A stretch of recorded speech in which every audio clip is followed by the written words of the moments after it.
Good morning. Good morning to the wonderful Best 100 FM listeners, those who have tuned in to join us on the Morning Connection. A very special good morning to you, those who are on radio and those who are joining us online. Remember, we're still in the YouTube Naughty Corner. So we're streaming live on Low 99, on Twitch, and on the Best 100 FM website. You will find the Morning Connection. Good morning to you, Pastor Percival, and to the hard-working crew in the house, Mr. Engineer and Mr. Producer. I know you're going to get me the correct information concerning how we are streaming, and I will get that to you after we have completed our greeting. First of all, how was your weekend? It was a wonderful weekend. Anniversary? Yes, it was. It was a good time. Family, wifey. We just spent the day chilling. But Okay. God is good. You will find it a wife. Find it a good thing? A good thing. And God continues to be good. And as we reflect on 28 years of marriage, wow. I wonder how she put up with me all of this time. I like how you put up with me every day, right? But it's not 28 years. I know it's not 28 years, but So- you have I'm put up with me. But I'm sure God by is now she has found some tricks. okay. All right. So you give me some things out of the bag of things that ladies have, but really do celebrate the commitment that between us. We've had some rocky patches, but God has been good. And as I tell people all the time,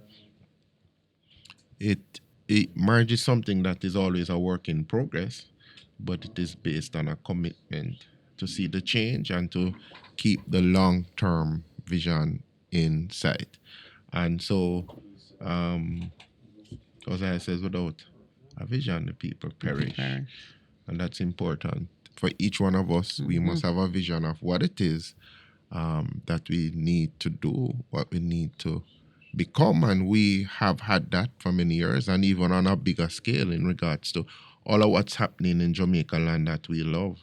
We mustn't lose sight of the vision that is there, that we want a country that everybody can feel that they're a part of, a country that has God at the top of the thing, Center of all of what we do, and out we of do. that commitment to our God, out of our faith, then we can respect, honor, and work with each other. So good morning to all of Jamaica, even as we are here. Good morning to all of the commuters, those who will be listening to us on internet land, I call it. But it's a good time to be alive, you know. All right, so do we have the information ready to hand? What I should say about how we're streaming and where we're streaming? Not quite yet? All right. I want to say a special good morning to my friends and family in Maroon land. Maroon land. I was there on Thursday. Yeah. So much has happened. In the time, yes. In the short time between Wednesday night and right up to this morning. The news, the media is It's full of it. over. We have an oversupply of Maroon talk and rhetoric coming from every side. We are going to talk about tribal sovereignty, the different concepts of sovereignty. And I want us, this now would be this show, and the listeners who, share the heart that we carry for the work we're doing here. I want us to be the voice of reason and change. It's no different from what our ambitions were when we first started this show. Always to be the voice of calm and reason, that sober mind of the renewed man that we talk about.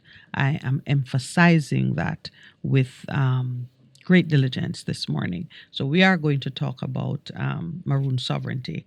And and yes, there are some legal reform consultations that have commenced. The advertisements were in the paper yesterday. We're going to talk about it. There are two pieces of legislation that are under review, and the Ministry of Justice is asking for written submissions to reach them by the 14th of February. So it's kind of Okay. little Valentine's gift there for To self, yourselves. yes, for us. We've So, been talking about it. right. And the commitment that I make is through this show, we will harness the views of those who care to be involved, and we will make submissions. I am imploring other persons in the media fraternity to do the same, to be a part of hearing the voice of Jamaica as it considers these matters, lead a discussion, pull from it whatever is of value, and make your submission. I mean, I wish everyone who has access to and program the ears of someone who is prepared to write, they have asked for written submissions. And that's very interesting because in this day and age, and in a bid to be inclusive, you might want to look at other ways to take submissions because not all Jamaicans have the means or the ability to formulate submissions to the extent that the Ministry of Justice would feel that they can embrace it. We just have to find ways to improve the extent to which we are inclusive. But Still, I am prepared to listen to you and render it into the kind of submissions that can make its way. And they have said that persons who make submissions must be prepared to appear in Parliament. So let's put the system to the test. We've been talking about change, we've been talking about reform, and we've been talking about the process by which this reform is conducted. The government has played a card. Now it is our turn to answer. So that's going to be, we're going to run that right up to probably the first week of February because we have to take in as much as we can. And then yours truly described will need time to record it, get it into the right shape for delivery to the Ministry of Justice. And where necessary, we need to conduct research and have precedents and supporting external or comparable supporting information to justify what we're saying. And as you said that in terms of modern technology that exists, there's technology that if you speak it, it can be translated and then you can make sense of it and yes, put it together. So if people were to, as we on this move, send voice notes and then there's software that transcribes it and then we can fix it up. So it can be a part of the body of work. Let's think creatively. Yeah. But I'm really, making that challenge to the media fraternity in particular to become a part of the process and make a significant contribution. So it's two pieces of legislation. It is the Whistleblowing Act. I prefer to call it that. It has a formal name, but everybody will know it as the Whistleblowing Act, and the Integrity Commission Act. Those two are under review, and an appeal has been made for written submissions. So the Integrity Commission Act is the one that deals with corruption, right? That establishes the body that deals with corruption. Okay. There are other pieces of legislation that it would administer, but this is the body. The commission is the body that deals with matters pertaining to corruption. Okay. All right. So do we have our peace treaty song lined up? We're going to give you one more piece of music. What did we choose? Culture, Peace, Love, and Harmony. Peace, Love, and Harmony by Culture? Yes. Approved by all, unknown to me. I trust you. All right, let's go with that. We'll be right back. Really?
We'll be right back. Welcome back, and thank you for joining us this morning. It's the Morning Connection with your hosts, Minute Lawrence and Percival Palmer. We are so pleased to be a part of the media landscape at this particular time in the unfolding of issues in Jamaica. We're pleased because we think that the perspective we take and our diligence in carrying forth the message of the kingdom allows us an opportunity to make that straight line connection between the Word of God as understood by man over the ages to the things that continue to happen in our society. And we say, as many have said before us, that there is nothing new under the sun. Therefore, this morning I thought, let not your heart be troubled. Believe in God. Believe If also. you believe in God, then believe also in me. And the me, the speaker at the time, was Christ himself, saying to his disciples, don't worry, I am going to a place where I am preparing for you. And he went on at length to explain what he meant when he said to them, if you believe in God, then believe in me, because the Father and I are one. And the things I have taught you, if you obey them and keep living true to the principles that I have shared with you in my 3.5 years discipleship class, then you will inherit the kingdom. Now, some days ago, weeks ago, perhaps, for sure, sometime last year, one of our listeners encouraged Pastor Percy and myself to read the Beatitudes. And I guess this is something that Percival was waiting for the right time. And I think it is the right time. We've been introducing one or two of them. There are two that I want to focus on this morning. But as a precursor to doing so, Percival is going to do the pastoral duty of giving us a tour of the Beatitudes. And then you'll see how we are going to use that as the starting point for a very, very important discussion. Over to you, sir. Were you ready? Should I say something else while you queue up? I'm already saying something else, so you can queue up. No. In terms of doing that, what I was gonna do first, and then, as we said, Just go ahead and do it. Cue into the Beatitudes, and the background to the Beatitudes are very important because Jesus, having gone through his process, some people call it a temptation, when he was confronted on the issues that were so very, very important. Matthew 4 speaks about the temptation of Jesus. And having come out, and it says he came out in the power, went in under the influence, but came out with the power. Then he begins to teach them. And he says to them, in regards to the Beatitudes, and that is found in Matthew 5. That is found in Matthew 5. And he came to them and he began to teach them, and he says, blessed are the poor in spirit, for theirs is the kingdom of heaven. Blessed are those who mourn, for they will be comforted. Blessed are the gentle or the meek, for they will inherit the earth. Gentle, meek, humble. Blessed are those who hunger and thirst for righteousness, for they will be satisfied. Blessed are the merciful, for they will receive mercy. Blessed are the pure in heart, for they will see God. Blessed are the makers and maintainers of peace, for they will be called the sons of God. Blessed are those who are persecuted for doing that which is morally right, for theirs is the kingdom of heaven. Blessed are you when people insult you and persecute you and falsely say all kinds of evil against you because of me. Be glad and exceedingly joyful, for your reward in heaven is great. For in this the same way they persecuted the prophets who were before you. And I'll stop there.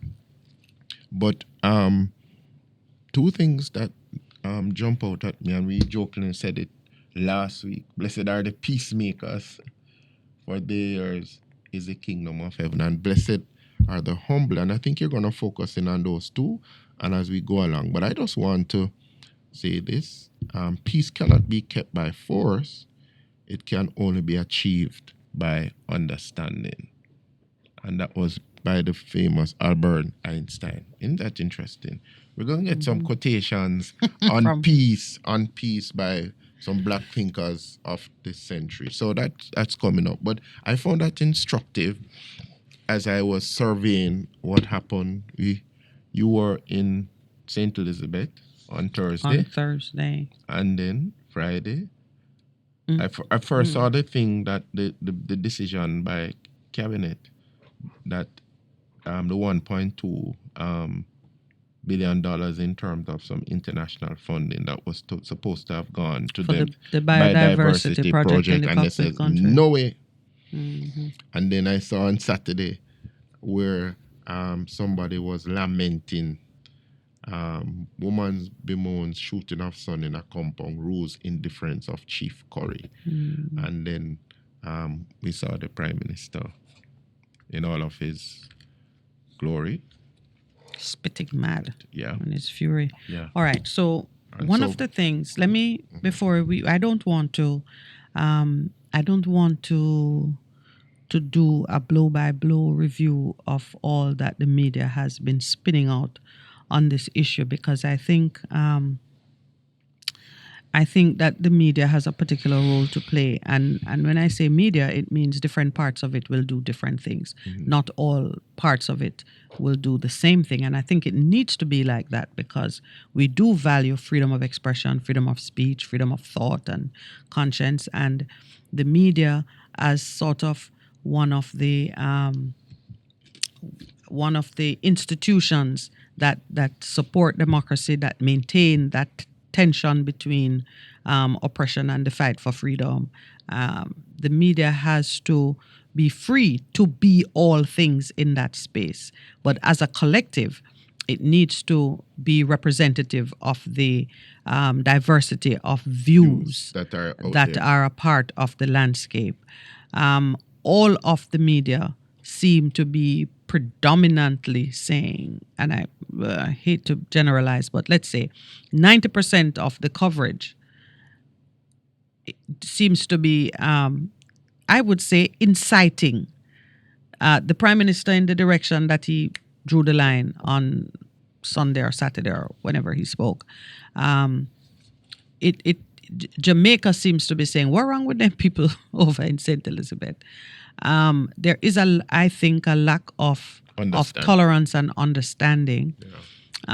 And we certainly here do not want to be a part of a line of argument that that increases the hostility or inflames senses. So, and if as you go on in a minute.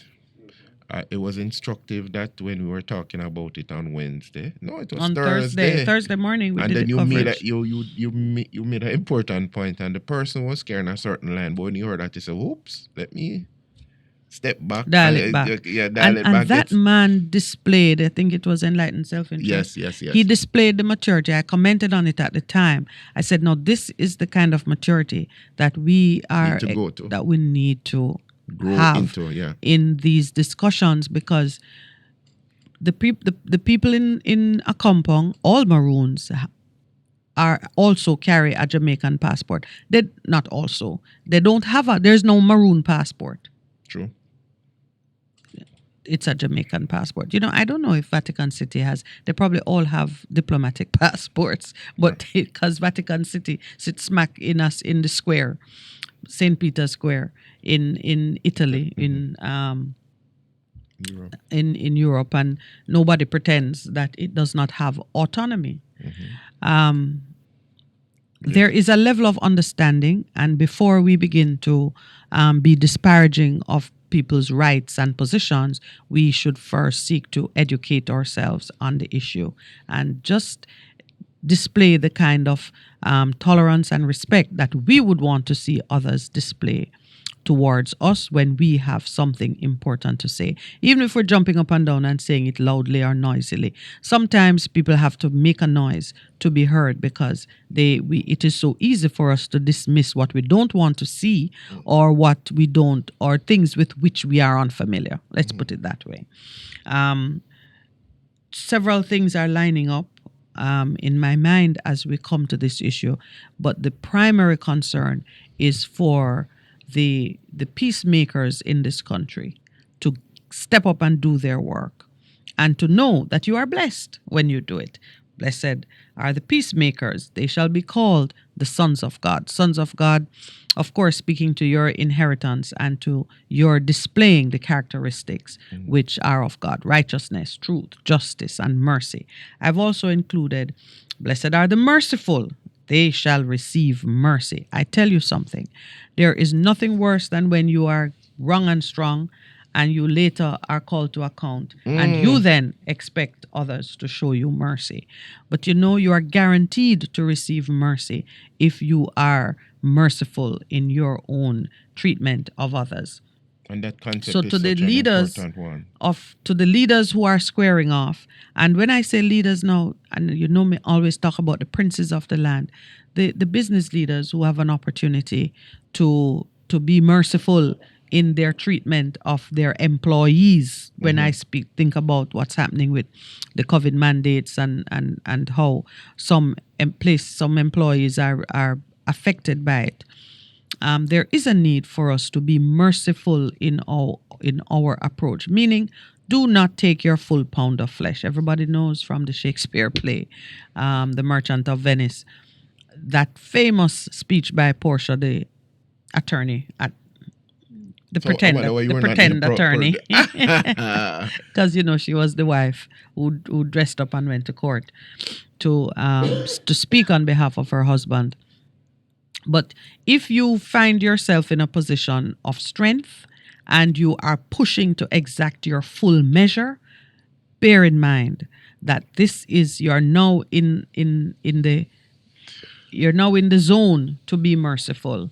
And it is only, well, I won't say only, because God is always merciful even to us when we are misbehaving. But for man, please just remember that when you are merciful, you receive mercy. So to the leader of the Jamaican government, please be merciful in your thoughts, in your attitudes, in your response to these very aggravating circumstances.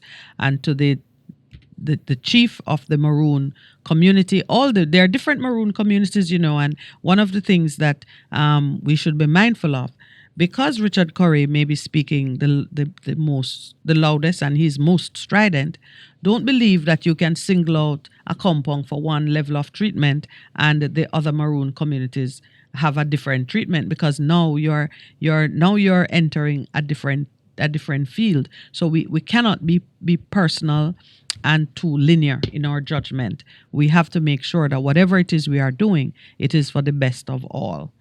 And then comes the meek. Blessed are the meek. Who are the meek? I know you were extrapolating on that. Those who are humble, those who are soft in spirit and do not see themselves larger than they are or larger than the whole. That mark of humility is something that we speak about all the time when we look at the characteristics of good leaders. Good leaders understand that they are as strong or as weak as the weakest person whom they serve. If it is not working for one of us, it is not working for all of us, because we rise together, we fall together. Consequently, the Maroon community, Chief Curry, humility is especially important in the disposition of those who are representing a minority group. I say this because many persons will use their strength of power, whether it is in the pocket or might, military, to quickly overrun a less powerful opponent. So you have to be very diplomatic and you have to understand humility. Humility is not low self esteem No, it's or not. denigration of self. When we are called to be humble, to be meek, we are called to exercise our strength and our power with a great deal of control and discipline. And I say the same thing to our Prime Minister and those who are advising him on this issue. Leaders are especially called to be self controlled and to exercise restraint in the exercise of their power or And in what, the and what, use of their power. and what is so amazing and interesting with that, in terms of humility, the Word of God says that the Lord lift up the humble, And bring we know what down to do with the proud. those who are proud, and that is Yeah. in James too. So it's important. So we already see some things. I'll just refer to a few things. On Wednesday, when we arrived in Accompong, within a few hours of being there, we got audience with the chief, and he was busy dealing with his people concerning the advisory from government of Jamaica. The JCF had put out the advisory, and it was just frantic, and persons were very concerned what it meant, what can they do, how to respond to it. And certainly my perspective on it was stop speaking, say nothing. This is a time for reflection, and don't be trading words in the media, whether it is through social media or by whatever source. That was my perspective on it, because I know, and this is personal to me, I know that if you are going to find that place where you can exercise restraint and control, it can't be while you are agitated and you are maybe even fearful of the threat that is upon you. So you have to kind of be still, which means you have to stop speaking, quiet your spirit. Of course, we saw in short order that the Minister for Culture then did her publication on Friday saying that this was an approved event to the extent that such approval is needed. In other words, on Jamaica side, there was some miscommunication between Ministry of Health or Culture or whatever with the police concerning the event. So you see, just that tactic of remaining quiet and being humble makes it so much easier for you then to deal with a miscommunication on your side. That's just, to me, a fine example of how both sides would benefit from just a little more humility and restraint in how they speak and address the issue. It's unfortunate. The second thing is we already know that the areas which constitute the cockpit country are occupied by the Maroons, and there are citizens of Jamaica who are impacted by what happens in that area, the cockpit country. All of Jamaica. And on Thursday, I said the region, because there may come a time when Jamaica is the source of water for the region. We're watching what's happening with climate change. This country is blessed with so many rivers, so much rainfall. We are a source. We provide water to ships that dock here, whether they're cruise ships or cargo ships, no matter. And Jamaica, land of wood and water, has had that place in this geographic region for time immemorial. We've been known for it. It means then that as the changes unfold, Jamaica is likely to be the place that people look to for certain things, water being one of them. So whatever we do in the cockpit country is not just our business. Have to be careful.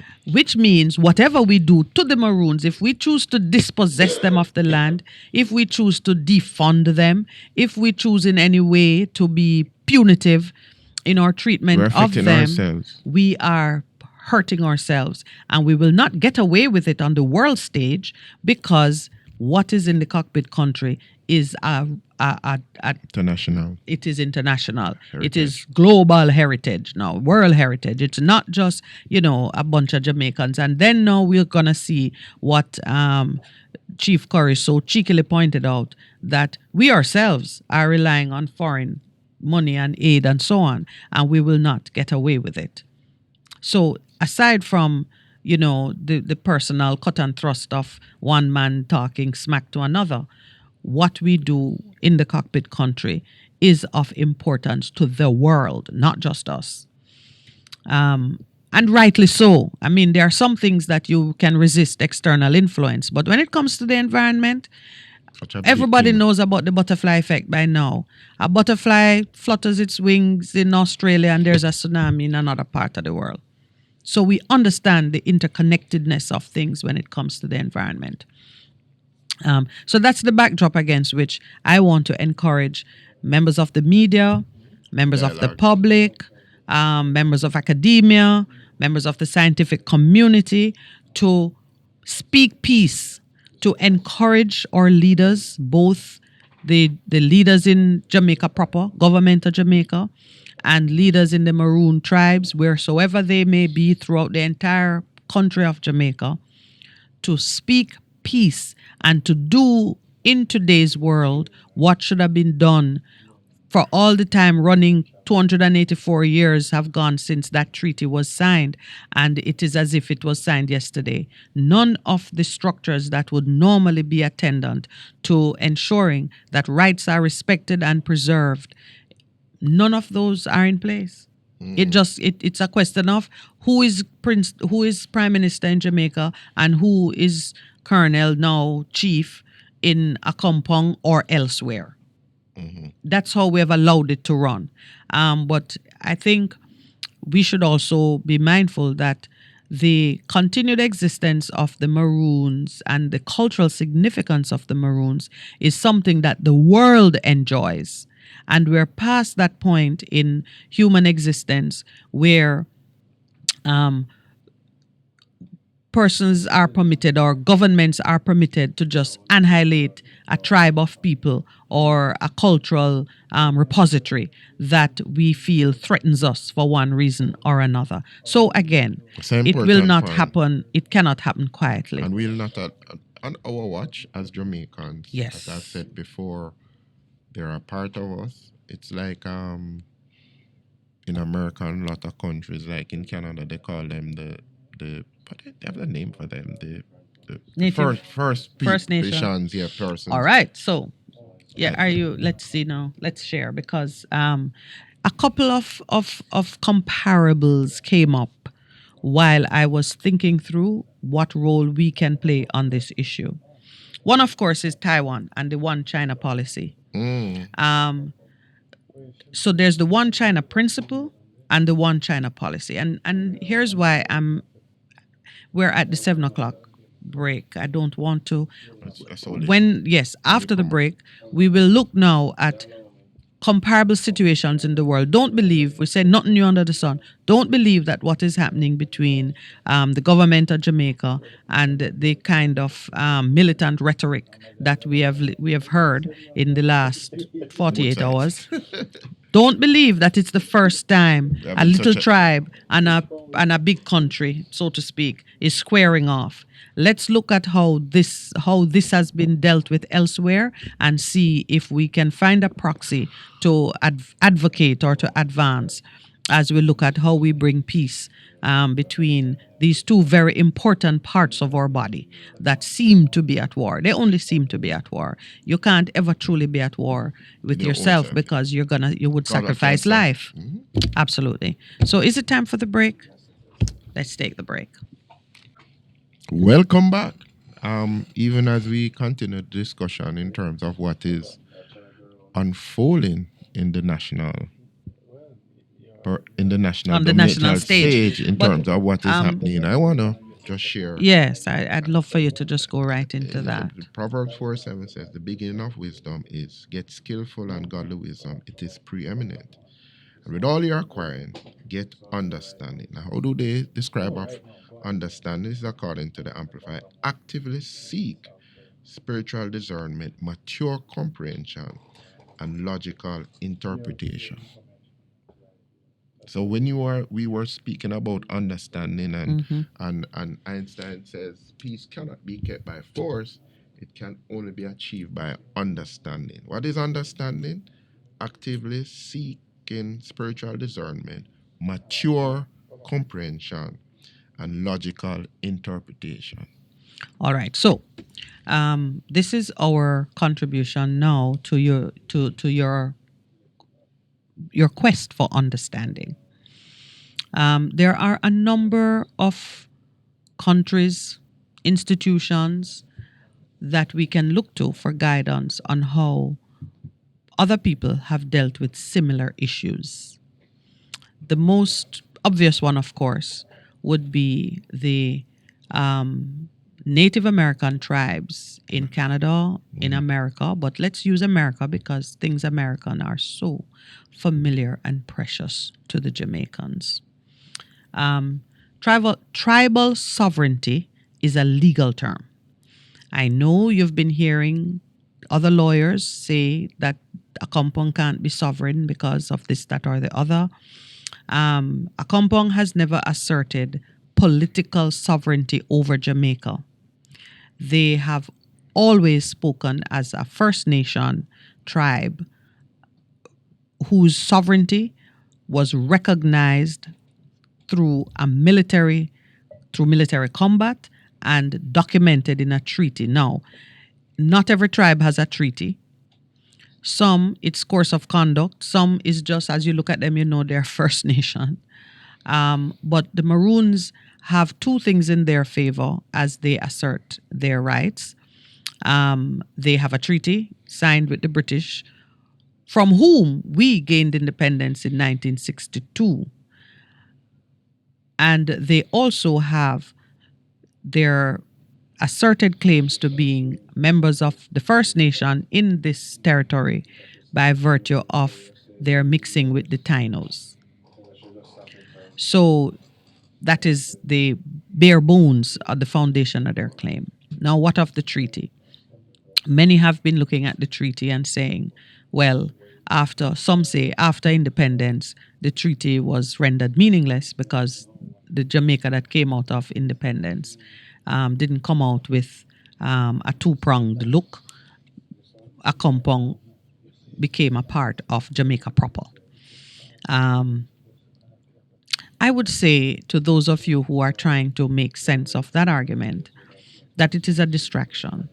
It is a distraction because the most important thing about the Maroons' claim is their entitlement to tribal sovereignty.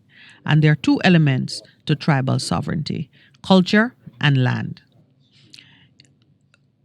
The concept of tribal sovereignty recognizes autonomy over the preservation of culture and the occupation of land. And those are two. Those are the two things for which the Maroons are fighting. They are not saying that they are Jamaica number two, or however one would want to look at it. And there's no need to go that far because realistically, the land they occupy sits in the center of Jamaica. Jamaica surrounds it, and there is ample precedent for a tribe of persons, a tribe of people, to be accorded sovereignty over their culture and their land, whilst existing within the boundaries of another country. We see that all the time. America. All the time. It is, and yeah.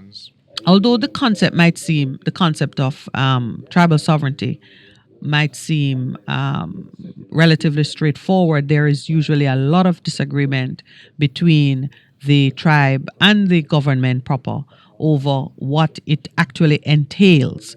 And so that is the space in which persons need to be able to have dialogue and to come to common understanding. Right. But in its most basic sense, tribal sovereignty is the inherent authority of a tribe to govern itself. It allows the tribe to honor and preserve its culture and traditional ways of life.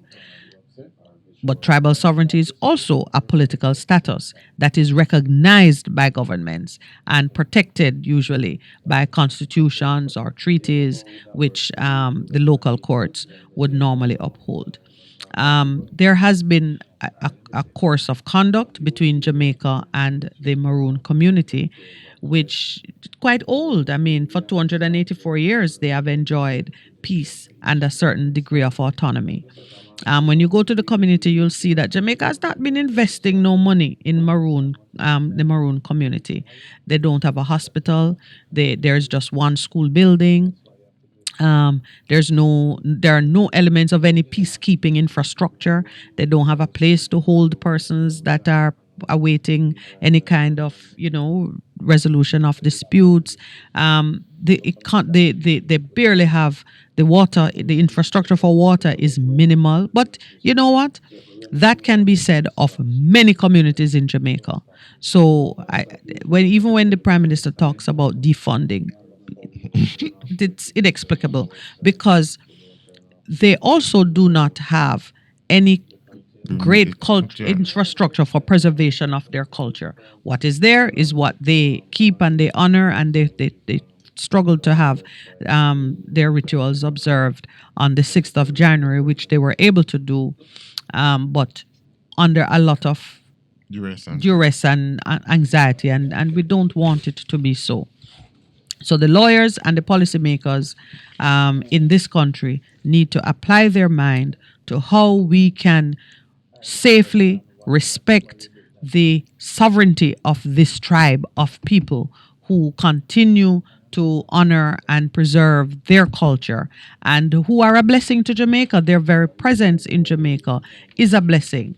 And you might not see it now, but as things unfold, especially with climate change and what's going on in the cockpit country, you will see that the fact that there is a group of people living in that community whose rights have global, international significance may be what keeps Jamaica from imploding over the treatment of the cockpit country, because it is clear that how we make decisions and the way we treat the environment is less than circumspect.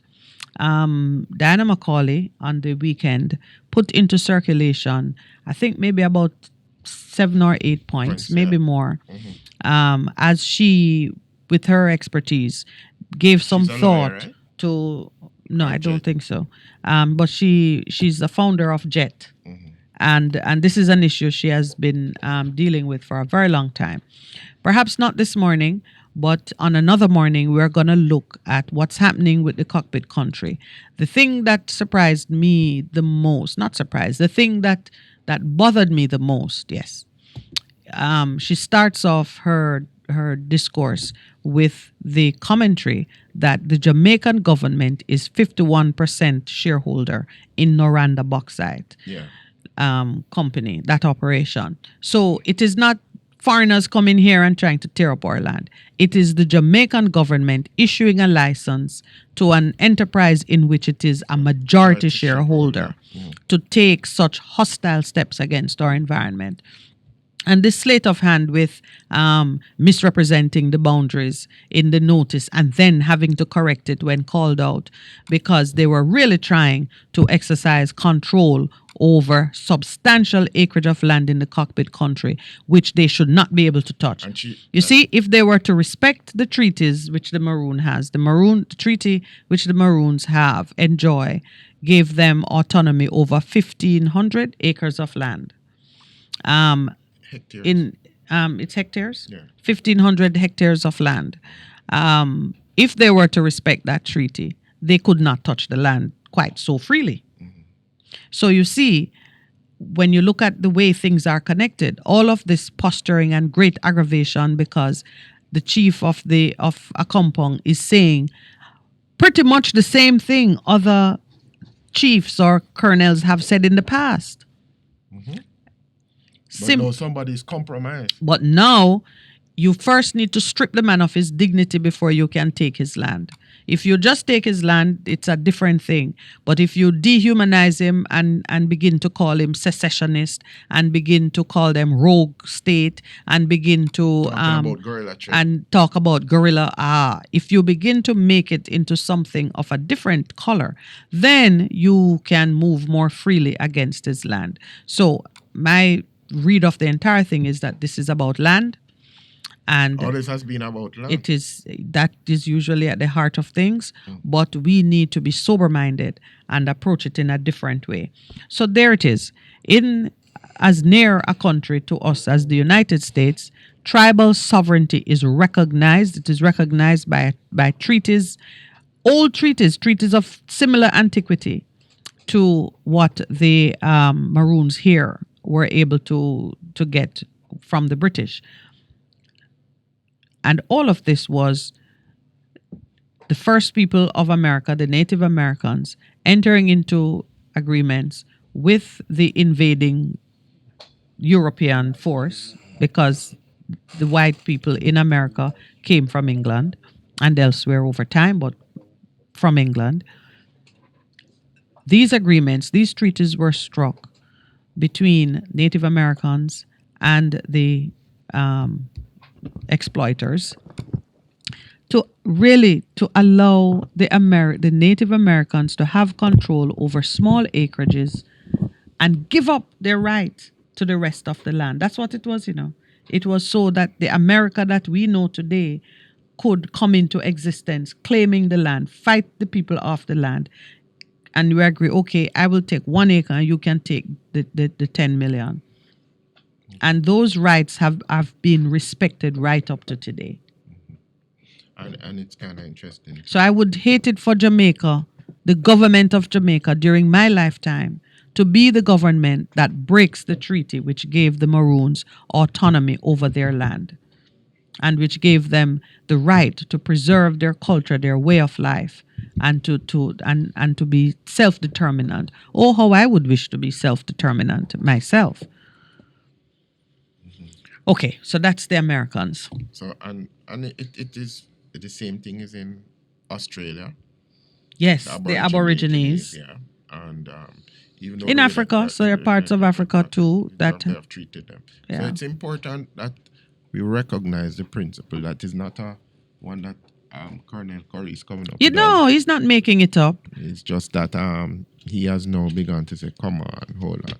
And there's another principle.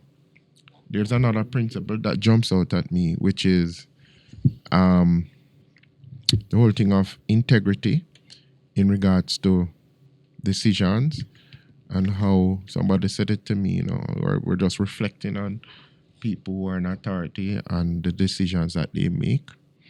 That somebody said that, be careful to ensure that the person who are making the decisions, they are not compromised based on some of the actions they have done in the past or presently doing.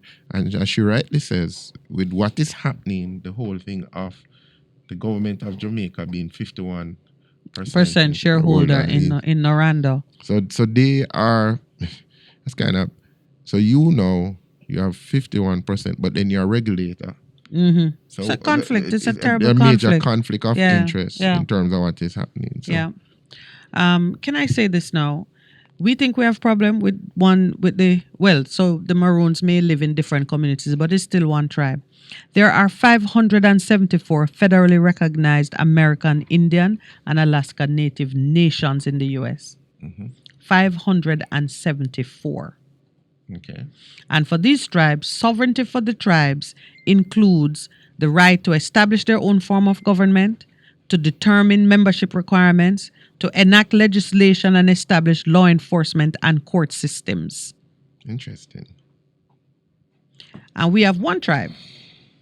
And we are getting into a froth over trying just the idea that they may be entitled to some degree of autonomy.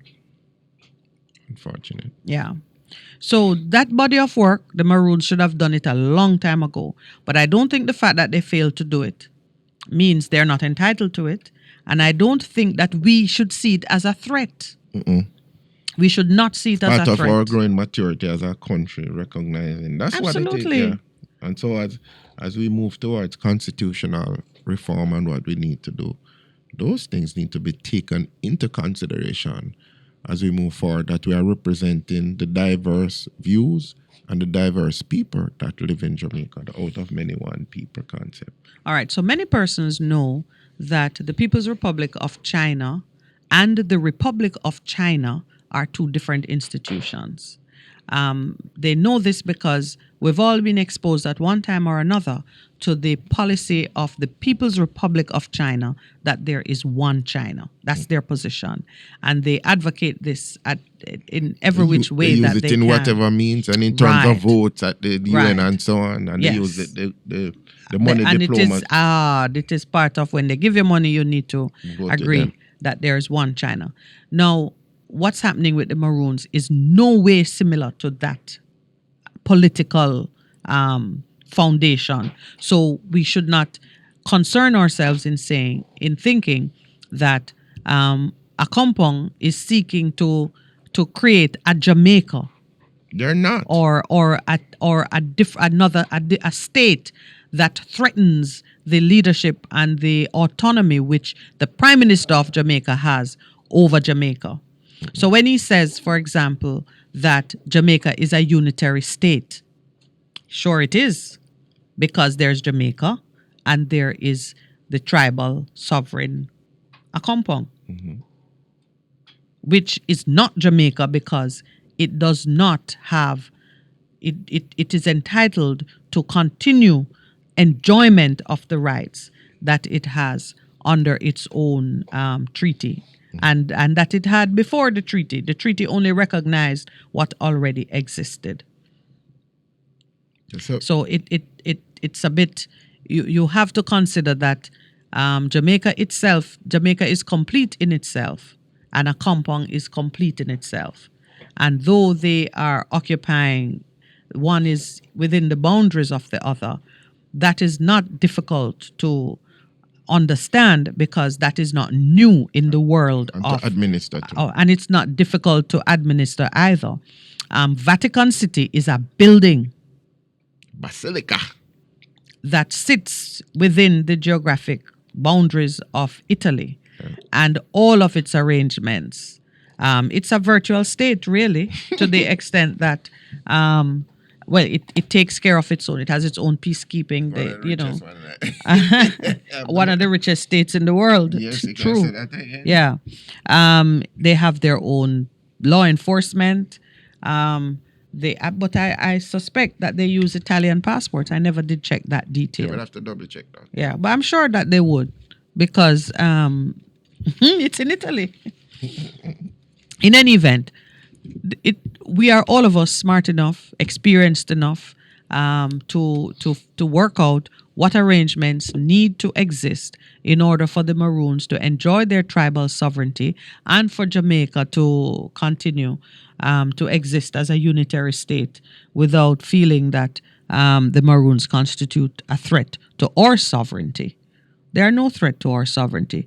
The first thing is they can't even, they have a problem there. They have to rely on resources outside of their community. Which is what happens in America in terms of even the reservations that people exist. And when they're having problems, you can have your own hospital and your own courthouse and your own jails and so on and so forth. But you are part of an ecosystem, Federal. and there's an exchange. We just need to work those things out. And we'll find that the entire Jamaica will be blessed by formalizing and having better arrangements with the Maroons. We're at the half-hour mark. There's one other issue that touches onto this. Justice. So, no, just finishing understanding what the One China policy and principle means. So Taiwan and mainland China could each assert the right to house a government for China. China and Taiwan, mainland China and Taiwan have the same principle and are in agreement that there is one China. The only question is, where is its government? Is it the government that runs Taiwan or the government that runs mainland? Because that emerged after the The, revolution, yes, civil and, unrest, right? right, Yeah, and then one went the way of communism, and the other went to Taiwan, and and the People's Republic of China have in their constitution a provision that it is the objective to attain peaceful unification between Taiwan and China. So one thing we know for sure, we will not see the People's Republic of China declaring war on Taiwan, or saying not 1 inch of Taiwan, of the People's Republic will be ceded, or any of those inflammatory type of statements. so what we're Is a saying, recognition that it should be accomplished in a peaceful way. That is what they have in their constitution. but let me ask you That this. they say it is the objective of their compatriots in Taiwan and the citizens of the People's Republic to achieve peaceful reunification so that China can be one again. So what I applaud that principle. but what I hear you saying though, in a general way, tone it down. Tone it down. Yes, man, dial Tone it it back. down. Tone it down. Tone Both it sides, down. Yeah, by tone the it down, way. both sides. But especially my prime minister, Tone who it. is more experienced and who finally we can say is older. So you need to take the higher ground Tone it down. and recognize that nothing that Mr. Richard Curry is saying or advancing constitutes a threat to Jamaica. Quite the opposite. It is not. Yeah. And welcome, Conrad. Oh, we have a few people online. Which site is this one, Lowell? This is on Best FM link to Lola 99. Right. Oh, Conrad, bless you for being so chatty with us this morning and reminding us to close the mic when on break. Yes, the engineers tell us that all the time. We speak too quickly when we go on break. What's Conrad saying now? He says yes. He says, well, he talks about the arrogance. He says, Chief Curry, catch the thieves quick. So the government vex. Yeah, no Oh, wow. Maroon lands. Oh. But I tell you, it's this is one that is being watched internationally, and I think we need to remember that and be guided accordingly. When we return from the break, I want us to look at what is happening in those various states that were once part of the USSR. Interesting things happening. Yes, because not unlike Accompong, they were called duchies. These were little countries in part of a large landmass who came under a unionized flag, so to speak. Yes. Socialist Soviet Republic. And because they lack the military, if you see what is happening now, those that lack the military power to be totally independent still have to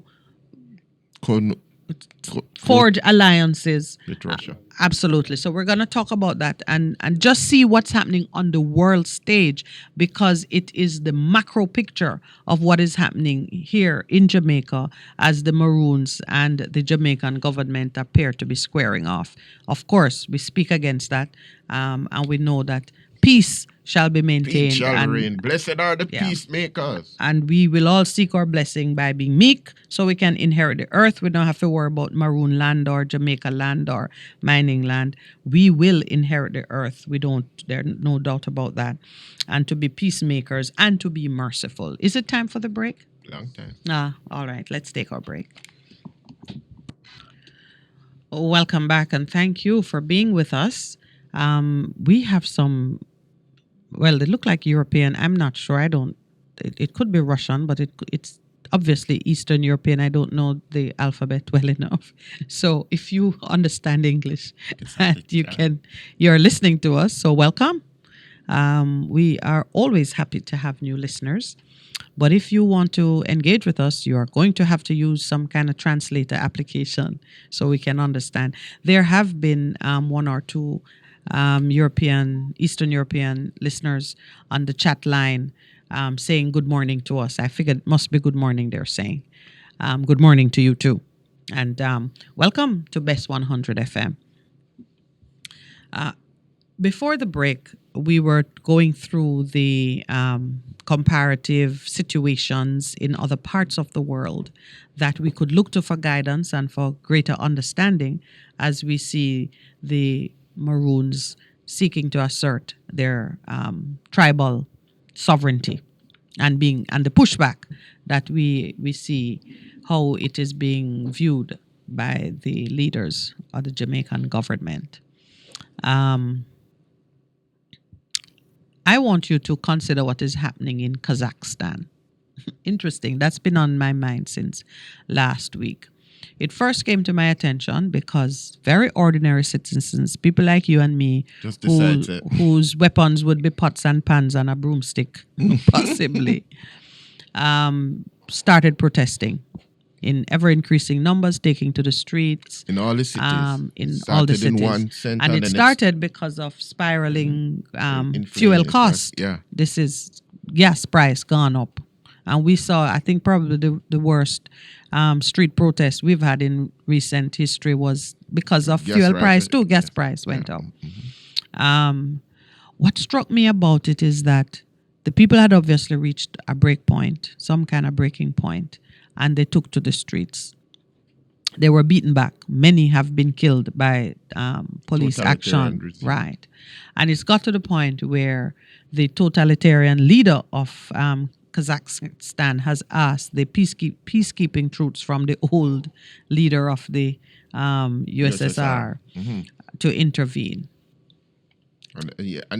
What is so interesting with that is that it is a totalitarian regime, and the people just says we don't enough. We've had enough. We have enough. Now, where it goes is this. What the other point of interest for me is that how do the people really mount an effective, successful protest when they have no arms? So this is not a tutorial on how to carry out an effective coup, but there are some elements that are critical. Look at history. You need to bring the military along with you, or the police, whomever have guns and weapons, because they are the ones who will be deployed against you first and foremost. Because the leaders of the country are not going to come out with their personal firearms to maintain their position. They're going to send out the police. And so it is important in any society that we are honest, we are fair in our dealings with one another, we are staying in right relationship with our brothers and sisters, whether they be in the police force or they're the citizens. Because one day, you, the policeman, may be called out against citizens, or you, the citizen, may want the policeman to be sympathetic to your position and therefore not come out against you. The second thing is that you need media. The protesters were trying to seize a radio station or a TV station. Yes, because you need media. You need to be able to speak to people across the length and breadth of your country. So then again, it also means the media fraternity needs to be accessible, and they need to be rightly representing the position of the people so that there is a relationship. You should not need to try and storm a radio station in order for the views of the citizens to be heard. And here's the other part about censorship. It's why censorship is always an important tool in a repressive regime, but it's why freedom of speech is important. It is one of the vents, one of the valves that you open up to let off steam so people don't take to the street like what's happening in Kazakhstan. I know you're trying to figure out what I'm saying. I'm not encouraging us to revolt. I'm explaining the necessity for us to maintain the proper relationships and the right attitudes towards one another so that we can resolve issues before we get to the state where persons just mindlessly take to the street and it don't matter if they are killed. Because you know what? Sometimes it's better. Some quality of life, death is preferred for some people. I'm one of those. I will die fighting for certain things because I won't live without it. Okay. My faith is one of those things. Yes, that's an interesting perspective. That's the first. Yes, I won't live without it. I'm not going to live without it. So you might as well take it to the final course. And there are some things that people feel that way about, and so they keep coming. Yeah, They keep coming. and it's just like it's like wave after wave after wave after wave, and people going thing mass formation Yeah. psychosis. And so I know you've been talking about the NPL tactics that are being used to induce Yeah, ignorance and confusion in the masses. As you talk about what is happening worldwide, the thing of vaccinated versus unvaccinated, Yes. and Macron, who is in election mode, openly said, and they took him to task, that he wants to provoke the unvaccinated. He want to. Oh yes. You heard You that? want- yes, yes, yes, yes, And the yes. people took. I said, "You really? You're really serious about that? He's doing everything within his power to provoke them to Starve them out, smoke them out, so yeah. they can. Yes. Well, our prime minister has said no more lockdowns, but people need to go get vaccinated. So I think he will get to that stage too, where they will become way more creative on how to push people towards the And what is emerging in vaccination tent. yeah, no, that's not even the vaccination tent. Over the weekend, since we last spoke, we spoke on Thursday. I know of persons here and in the States who are fully vaccinated, who have COVID. yeah. Surprise! That science is old. Before we leave Kazakh, Science is old, yeah. yeah, the Kazakh president. I'm just gonna read something and you'll see why. The Kazakh president Kazmin Jomar Tokayev issued the invitation earlier in the evening for the Russia Alliance. the Peacekeeping alliance. peacekeeping to come in to establish a permanent presence in the country. Well, no, I'm reading the wrong thing. All right, they've invited the peacekeeping, which is Russia's version of NATO. Right. He has called the demonstrators. These are his own people. Calling the demonstrators a band of international terrorists. As the people who are just He said he was turning to Russia's version of NATO called the Collective Security Treaty Organization to help Kazakhstan overcome this terrorist threat. So this is his own people who, because they are rising up to get better treatment, what you're doing, we're not appreciative. You're they not are being thinking called, about us. You're they not are being thinking called about terrorists. that sounds And, familiar. Yes. So when and I blame the media for introducing this, for bringing into the conversation this thing about secessionist group, and then of course the prime minister himself used the term guerrilla. We are moving in a direction that is not good, absolutely not good, and we've got to be mature and sensible and pull back. Do you know though that that is a tendency in terms of a lot of leaders internationally now, in terms of how they are treating their people. People are saying, no, we're taking away our civil liberties and our rights to do certain things, human rights and things. Not so in Barbados. I really know. You don't even see what is happening. In Barbados? Oh wow. It's all right. Then why are you not sharing? That's Mia what- Motley is taking away their civil liberties. Some people are feeling that way. In Barbados. I mean, like the two persons who. No man. I'm kidding. They're not two persons, but All right. no, it's a serious thing. And We're gonna go more into that because yes, COVID has given governments that they've got a taste of blood, and they're liking it and wanting more. They had the opportunity to just treat the people like sheep. Go this way, go that way, and to see us actually go because we all were so scared. yes, and people are becoming And scared. yes, and governments like the taste of that. So democracy is truly at risk not only by virtue all over of, the world, of all over the world. Yeah. So, but let us see. I know that it will not. The risk, well, the threat to democracy won't last. Is it just like the poor people of You're hopeful. Kazakhstan? You're hopeful. People are going, I'm not hopeful, but you know that. We fight in victory. Yes. Yeah. You're hopeful, but there's coming that a lot of things. Thy are kingdom emerging. come. Yeah. All right, let's open the lines. The numbers to call are 619-1508 and 279-8473. And as- 619-1508 and 279-8473. When you call us, we know there's a lot of stuff in the newspaper. Pastor himself is itching to go beyond just the conversation about Maroon and the The Prime justice Minister. system and dispense with jury trials because Yeah. of COVID. Yes. Yes. Yeah. War of words. So please open the line so we can begin our interaction with callers. I told you that I was in court last week, sometime last week. I've forgotten which day already. And the parish judge was holding forth for a good 45 minutes. That lady was talking about many things, expressing her great annoyance that COVID was mashing up the administration of justice. Okay, so we know everybody's feeling the pressure. But consider this. Trial by a jury of your peers is a part of the social contract underpinning our Constitution. Say that again. I'm not going to say it again. I think that's your way of saying, all on pull up. That all I know. Say it again, please, so people Yeah. can understand. Trial by a jury of your peers is a part of the social contract underpinning our Constitution. What it means in many ways, it's one of the control levers that allows you to do unto others as you would have done unto you. Good morning and welcome to the Morning Connection.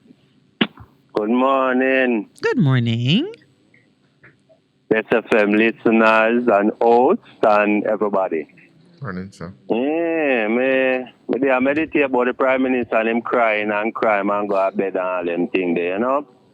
And what I'm thinking is that if all these people who grow up on a sex, you kill it at an act, you know, like they don't have respect for life. I mean, there was babies and them to bend the tree and it young. Yes. So if the Prime Minister spend more money and resources and the right type of brains to guide them from them little bit, and them a little bit of a basic school, then he would prevent many of these things. Because them say prevention is better than cure. True. Yes. And it's cheaper to prevent things than to cure it, right? Yes. That's so true. So the Prime Minister crying, I think he should more resign. You know, resign. Because you cry. Why are you crying? You don't understand what to do? You know, why are you crying? Yes. You know, and I hear you in the business, so you must have studied, you know, because anything I'm studying, I study everything that go around me and everything that is happening. Even if I go to school and study certain profession, yes. that I want to do, I still study everything that go around me. That is important. Yep. Even by just listening to people, because I forgot university to have university education. No, not to have an understanding of your environment. That's important. Yeah. Because you listen to them and them write books too, and we have internet now where we can go study them on the internet too.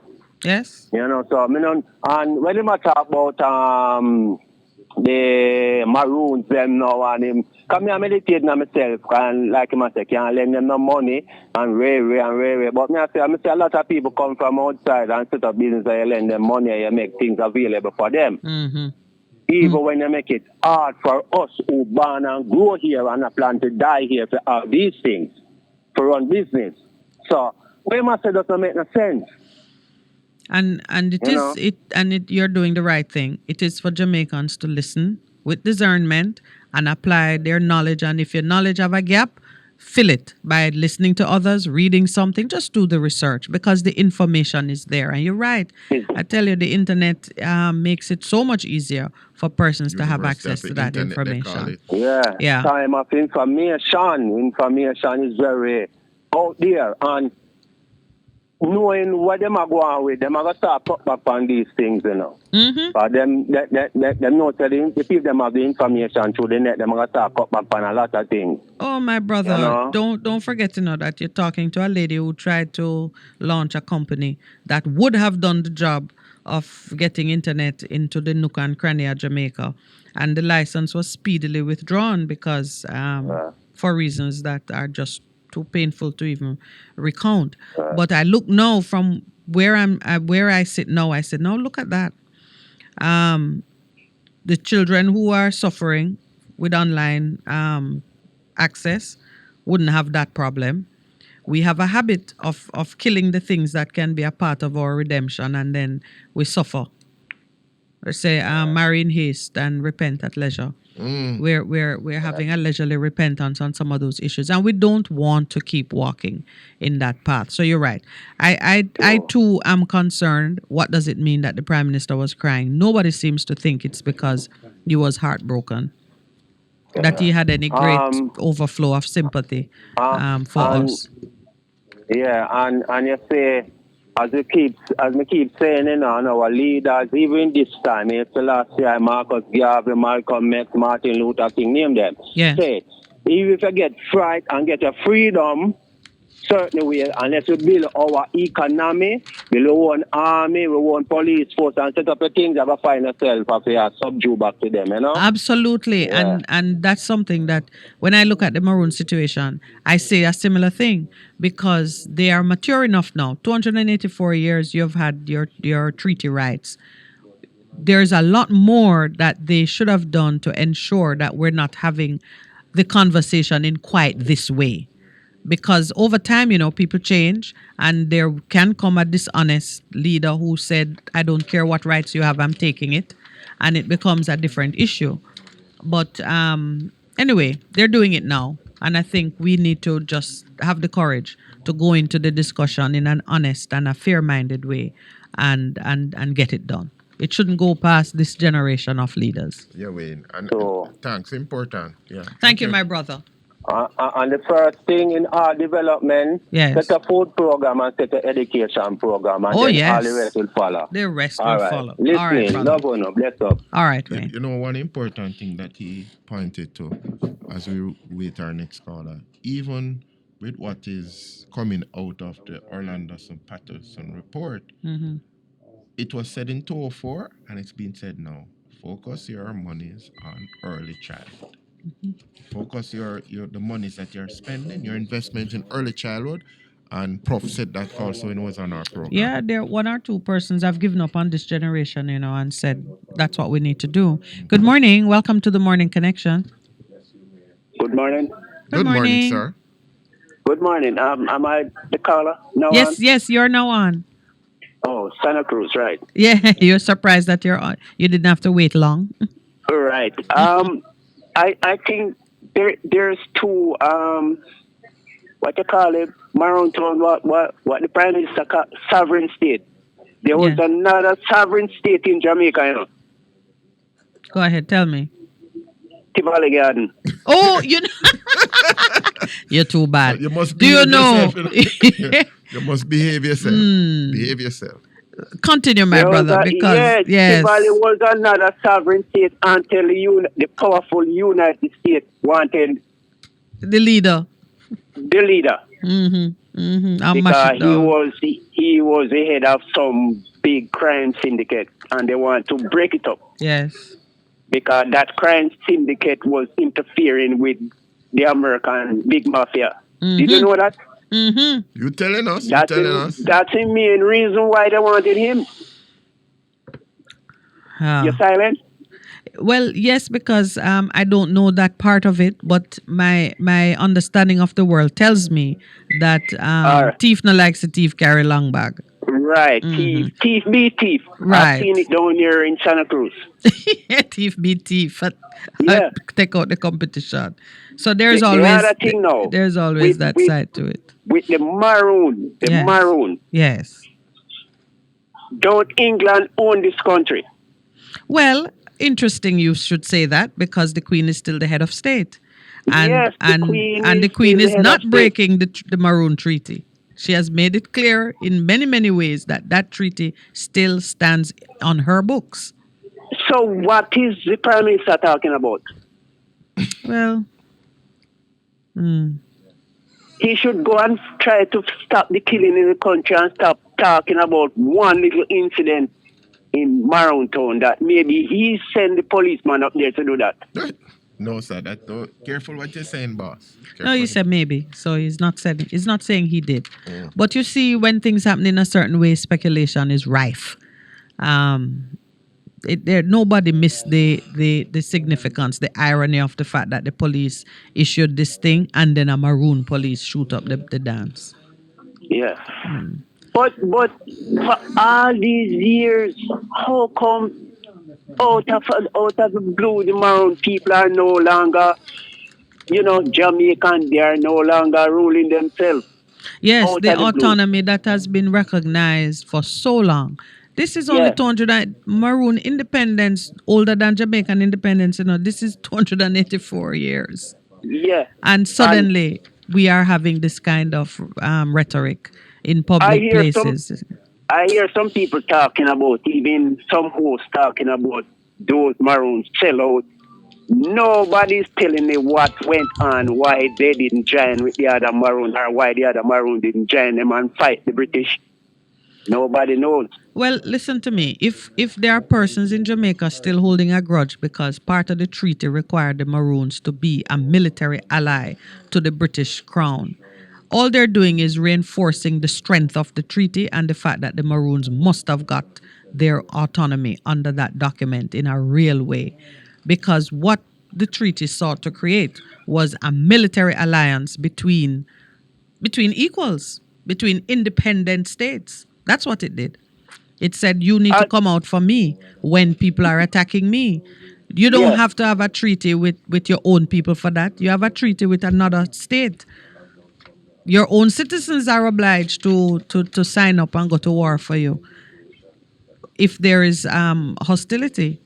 But you can't compel an independent state to do that. You need an alliance, and hence the treaty.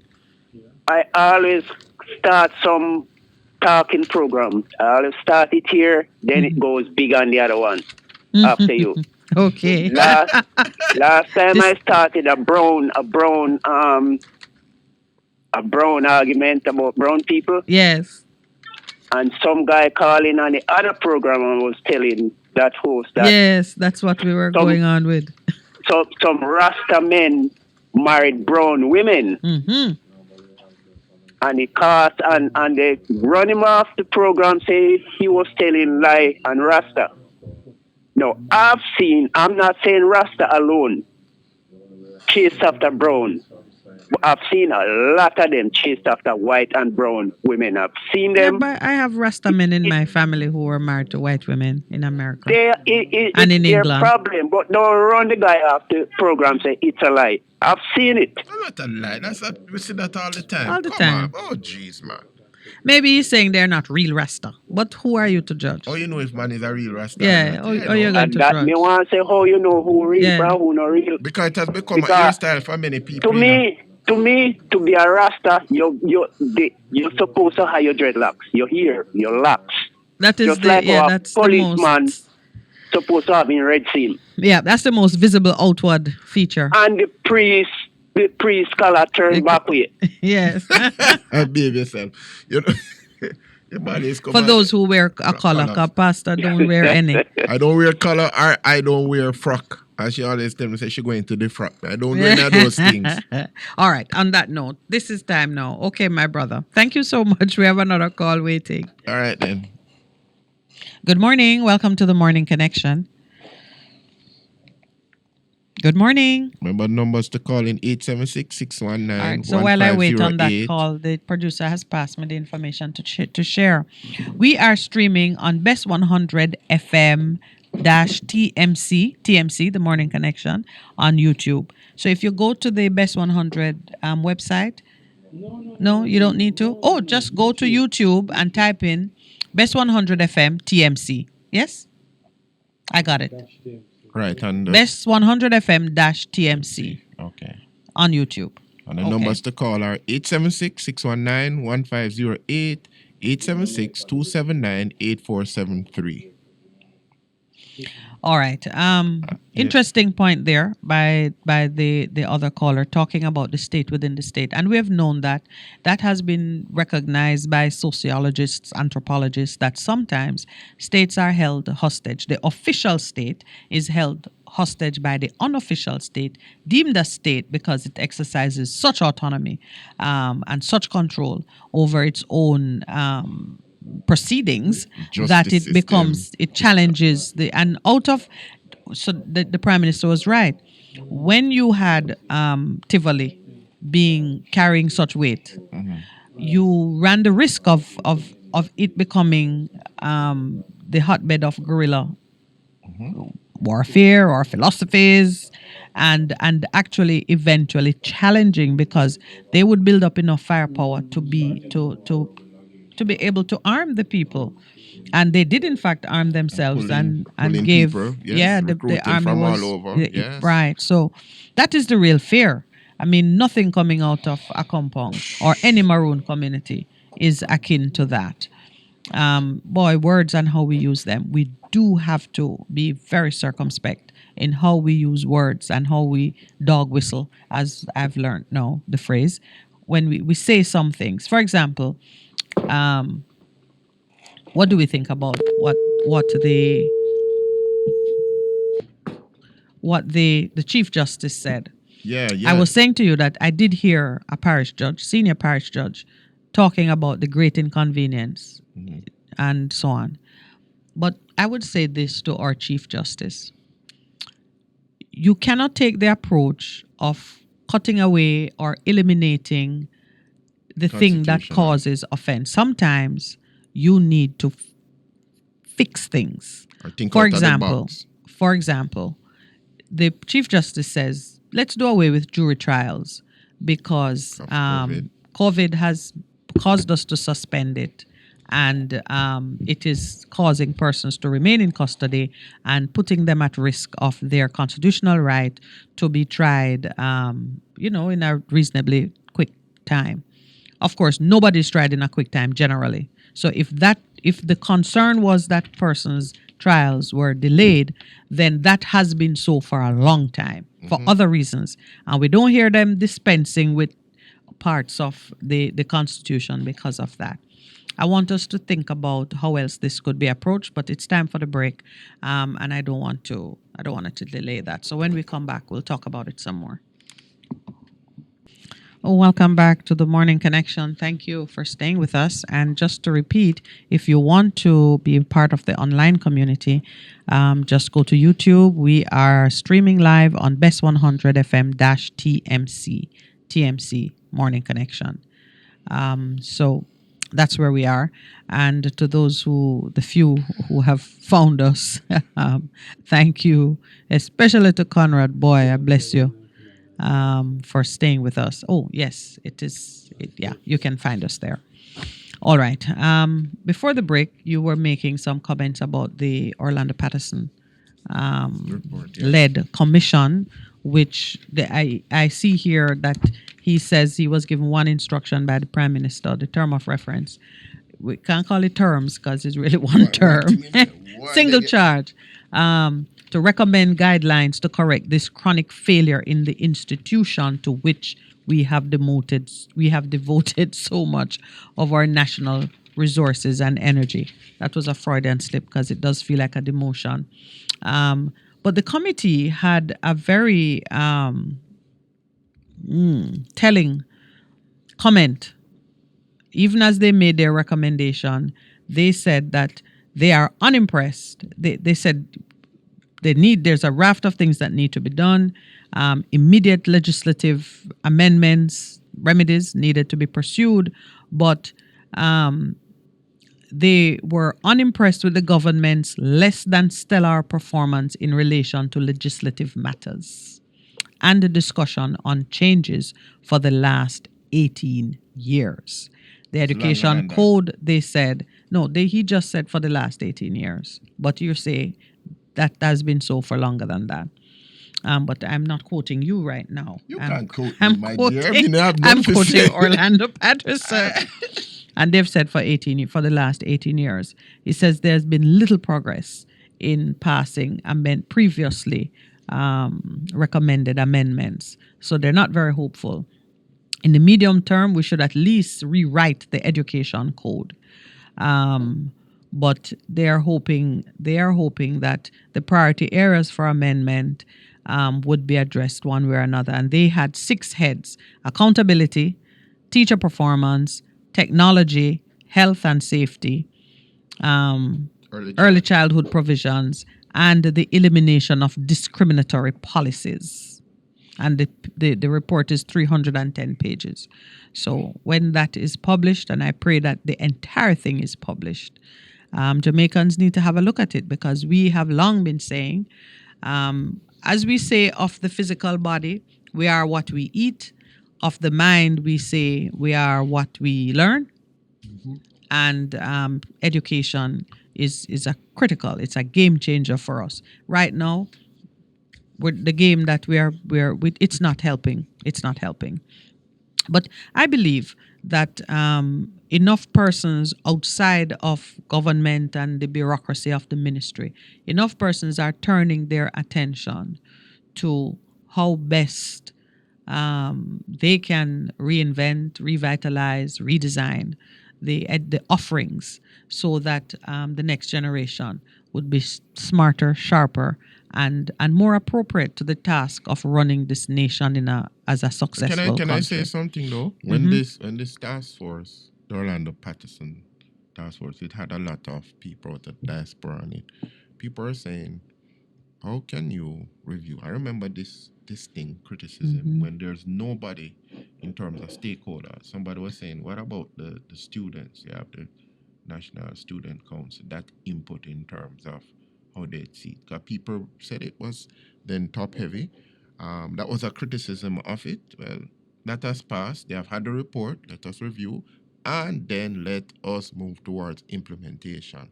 I think why I said the 18 years, because the 2004 Ray Davis led task force on education. So 2 and 4 is what? 4 and 18, 22. Yeah. Yeah. So it just look at it. And I'm sure a lot of the things that were said in that task force that was being are coming up back again. And one of the things that is going to be so important in terms of implementation is bringing all the stakeholders to the table to build a consensus of how we're doing it. Like the JT, which is one of the most powerful unions in our country, it'd be important to hear what they have to say about this task force. Because one of the sticking things has been, to my own mind, the whole thing of accountability and teacher performance. How do you hold teachers' performance when they say we don't have the tools to get it done in terms of what is needed? As you know, we had conceptualized a social intervention project in the area of education, and also it touches on building improved entrepreneurial skills, building capacity for upcoming small new business owners. And while I await your review of the document, if we can get I sent it to you. Yeah, man, I read it. Yes. Yeah, man. No, well, if you have changes, because we are going live with our project anytime now. The key component, the start of the so this is a kind of an update, really. The start of the real face to face, or the learning piece of it. I'm just waiting on the professional who's anchoring that piece to give me the start date. But we have classes, students, teachers lined up. Okay. While preparing that proposal and just making sure that it was reflecting the heart and the objectives, as we have been discussing on this program since July, I took a deep dive into a better understanding of teaching outcomes, learning perspectives, and the methodology that we should take to education. I noticed something here, that the focus was the amendment or the review of the education code. And as a consequence, 1980. it's very process oriented. It is looking at accountability, which, we know what accountability is: holding the different actors to standards, measuring and making sure that the targets are being achieved. Teacher performance and the use of technology and provisions and policies and so on, which is, to me, that is looking at the methodology and not the substance The substance is where I think we have great problems. But let's take this call. Good morning and welcome to the Morning Connection. Good morning. Good morning. Good morning, sir. Happy New Year to you all. Hey, and to you also. Best wishes. Yeah. Thank you. Pastor. I'm listening. Yeah. No, I'm calling you. Must say hello. Good morning, sir. I said good morning, I said good morning, sir. How are you? What's up? Yeah, you're a guidance, What I mean by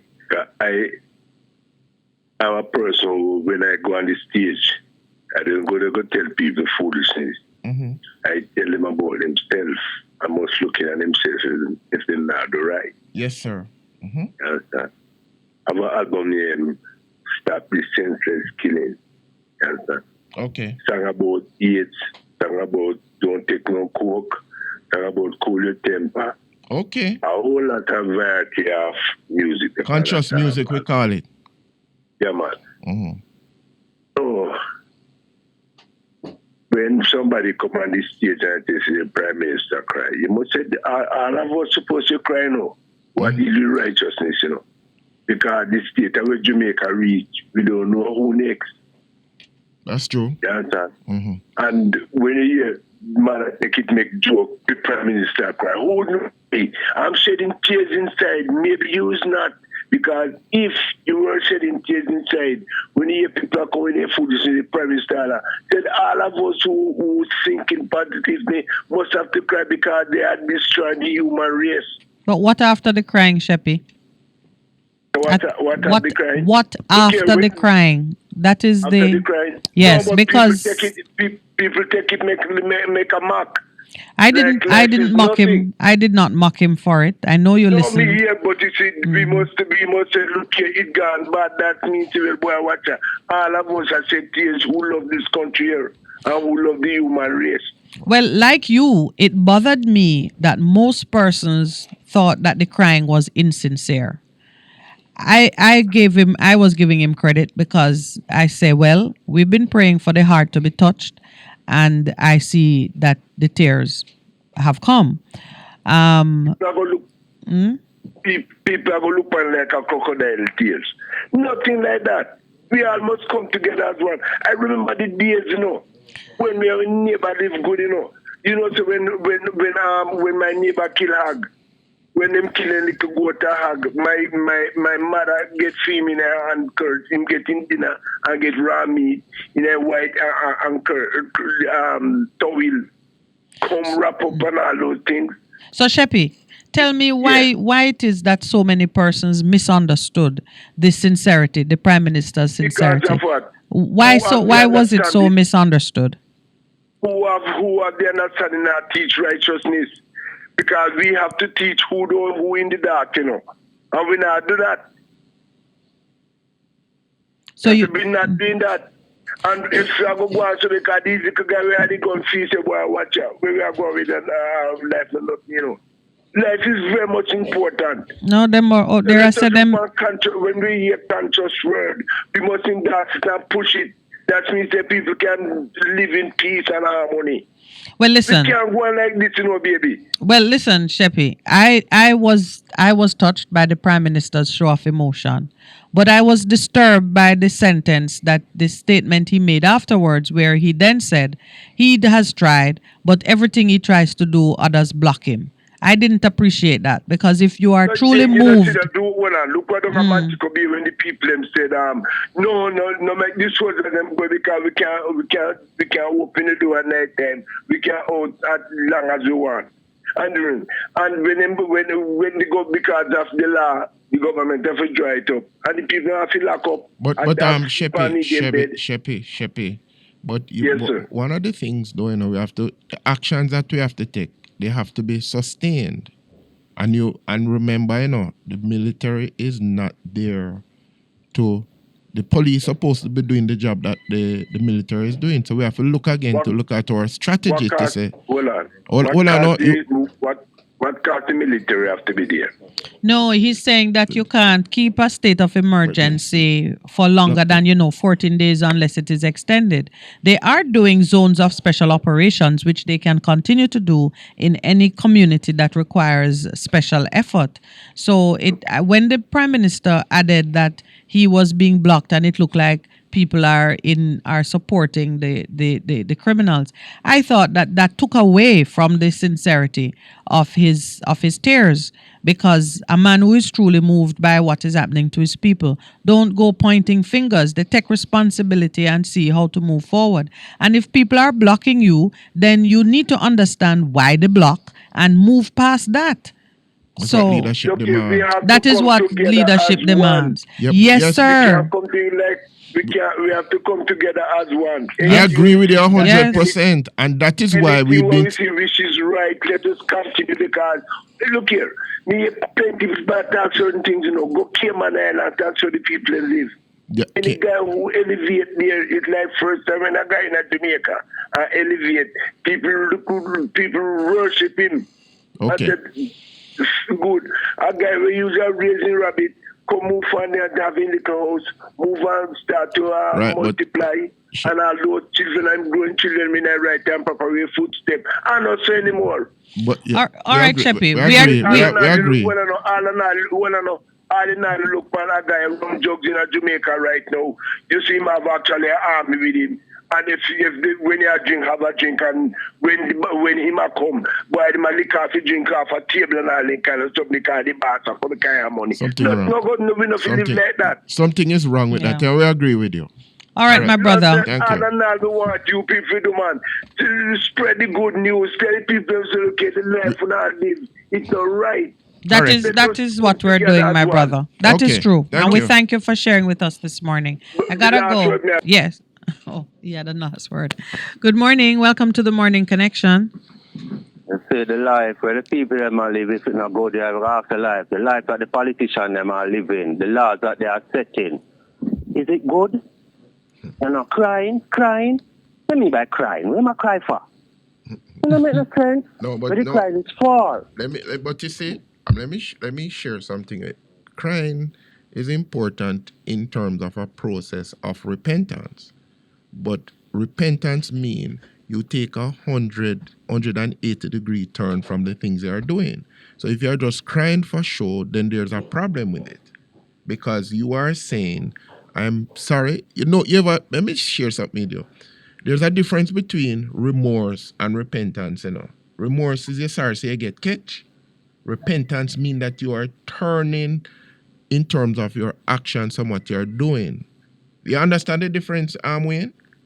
Yeah, meaning you're looking at yourself and you see what you do is wrong. And then you do corrective measures. Right, you do corrective measures. So you can't, as my co-host has been saying, can't be in the moment saying that, boy, I'm really balling, because even Philip was saying that on the weekend that he would ball too. But importantly now, John the Baptist came preaching, repent and bring forth fruit that are worthy of the repentance.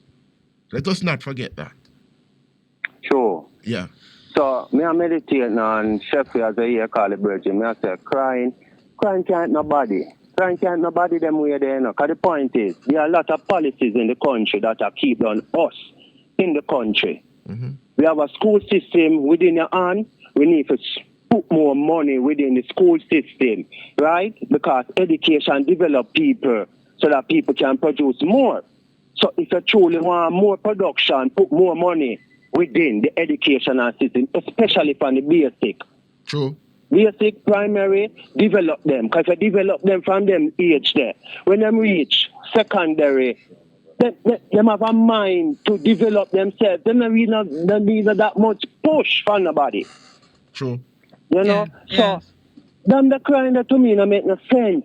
All right. And you don't know what to do. People are blocking what the people are blocking. In set up police all over the place and killing still are going rampantly and go more down when the never set up. It don't make no sense. I think what Cheppy is right in calling for greater understanding and for all people to get involved. Consensus moving forward. But he does have to accept that the Prime Minister person being skeptical, that is reasonable, not far-fetched, and we have to be able to deal with that and move forward.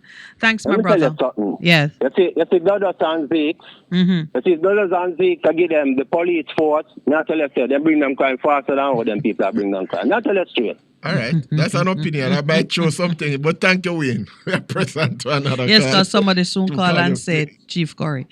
Good morning. Welcome to the Morning Connection. Good morning, my sister. Good morning, brother.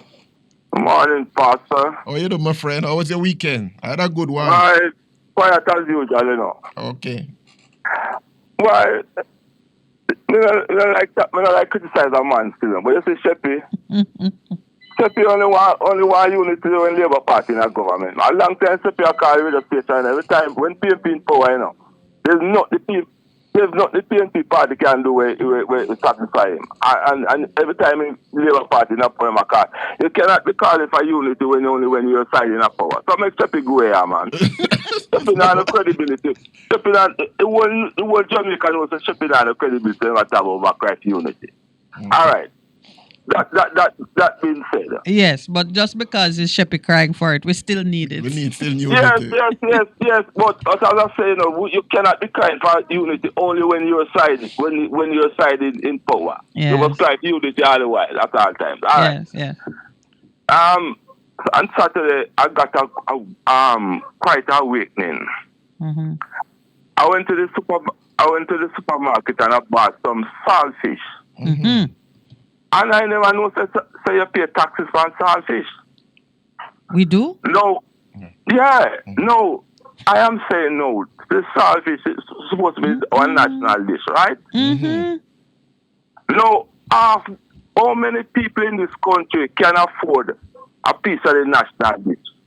Not many.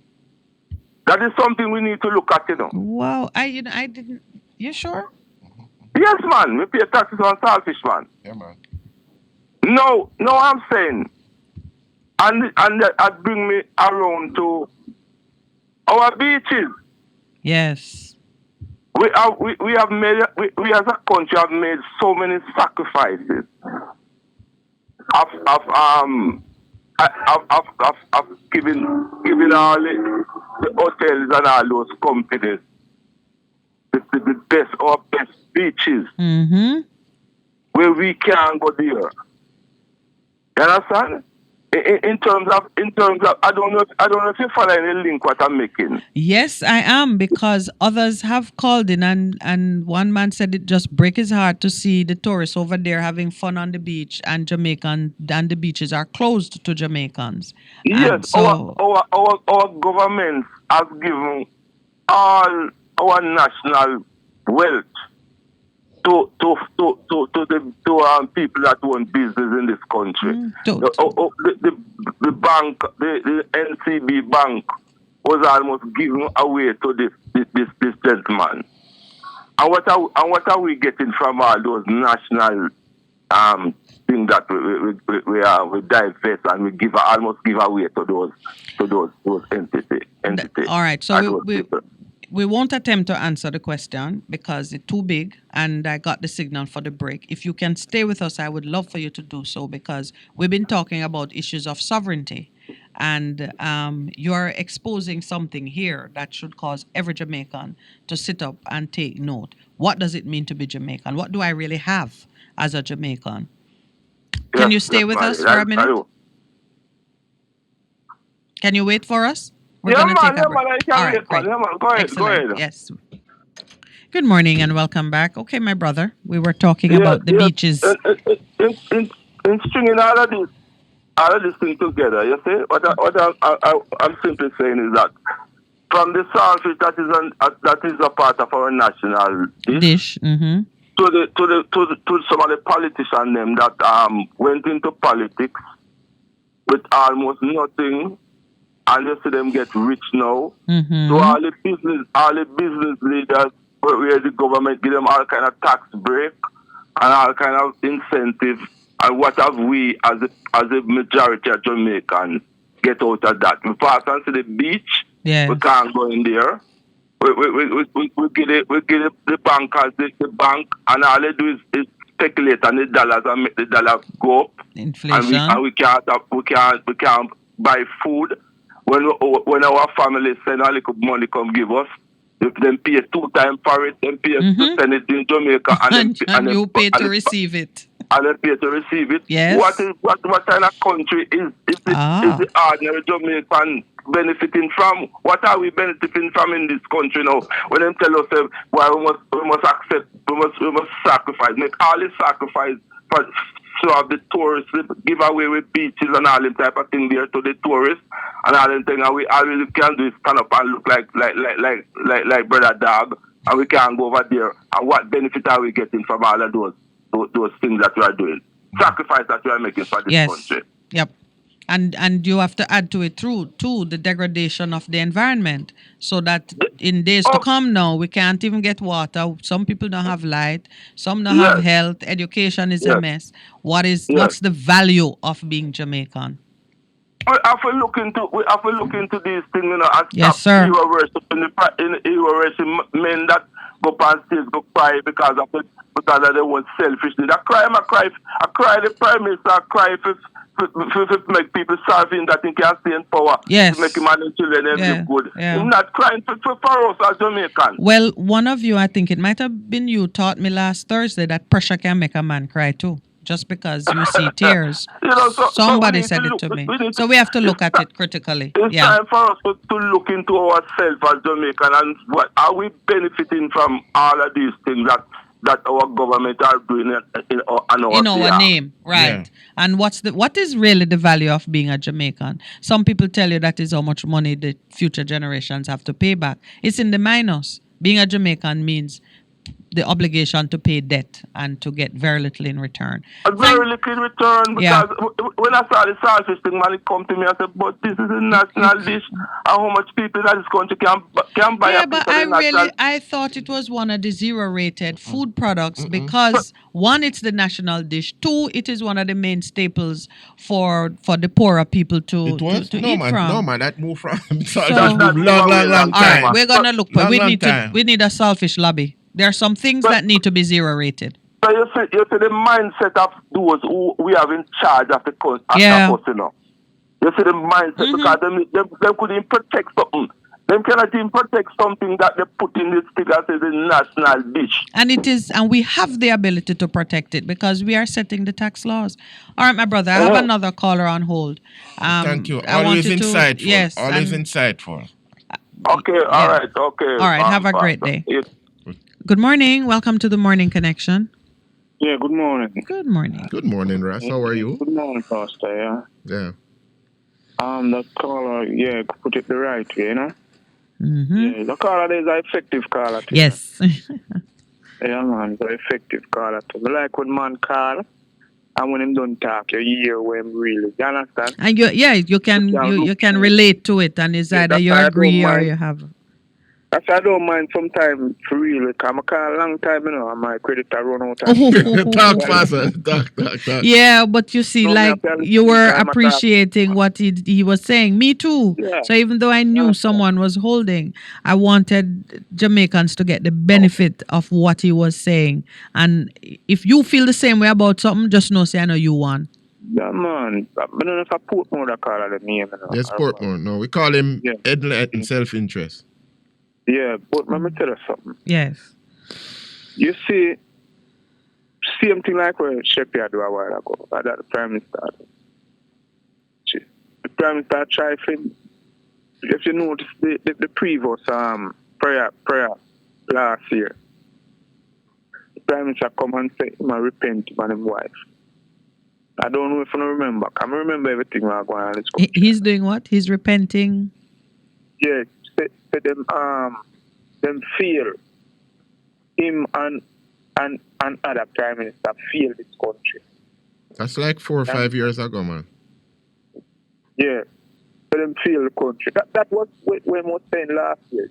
The prime minister always try to have the thing direct to him, you know, the spotlight, you know. Some people don't understand that, you know, and to people sorry for him and stuff like that. But where I look, you know.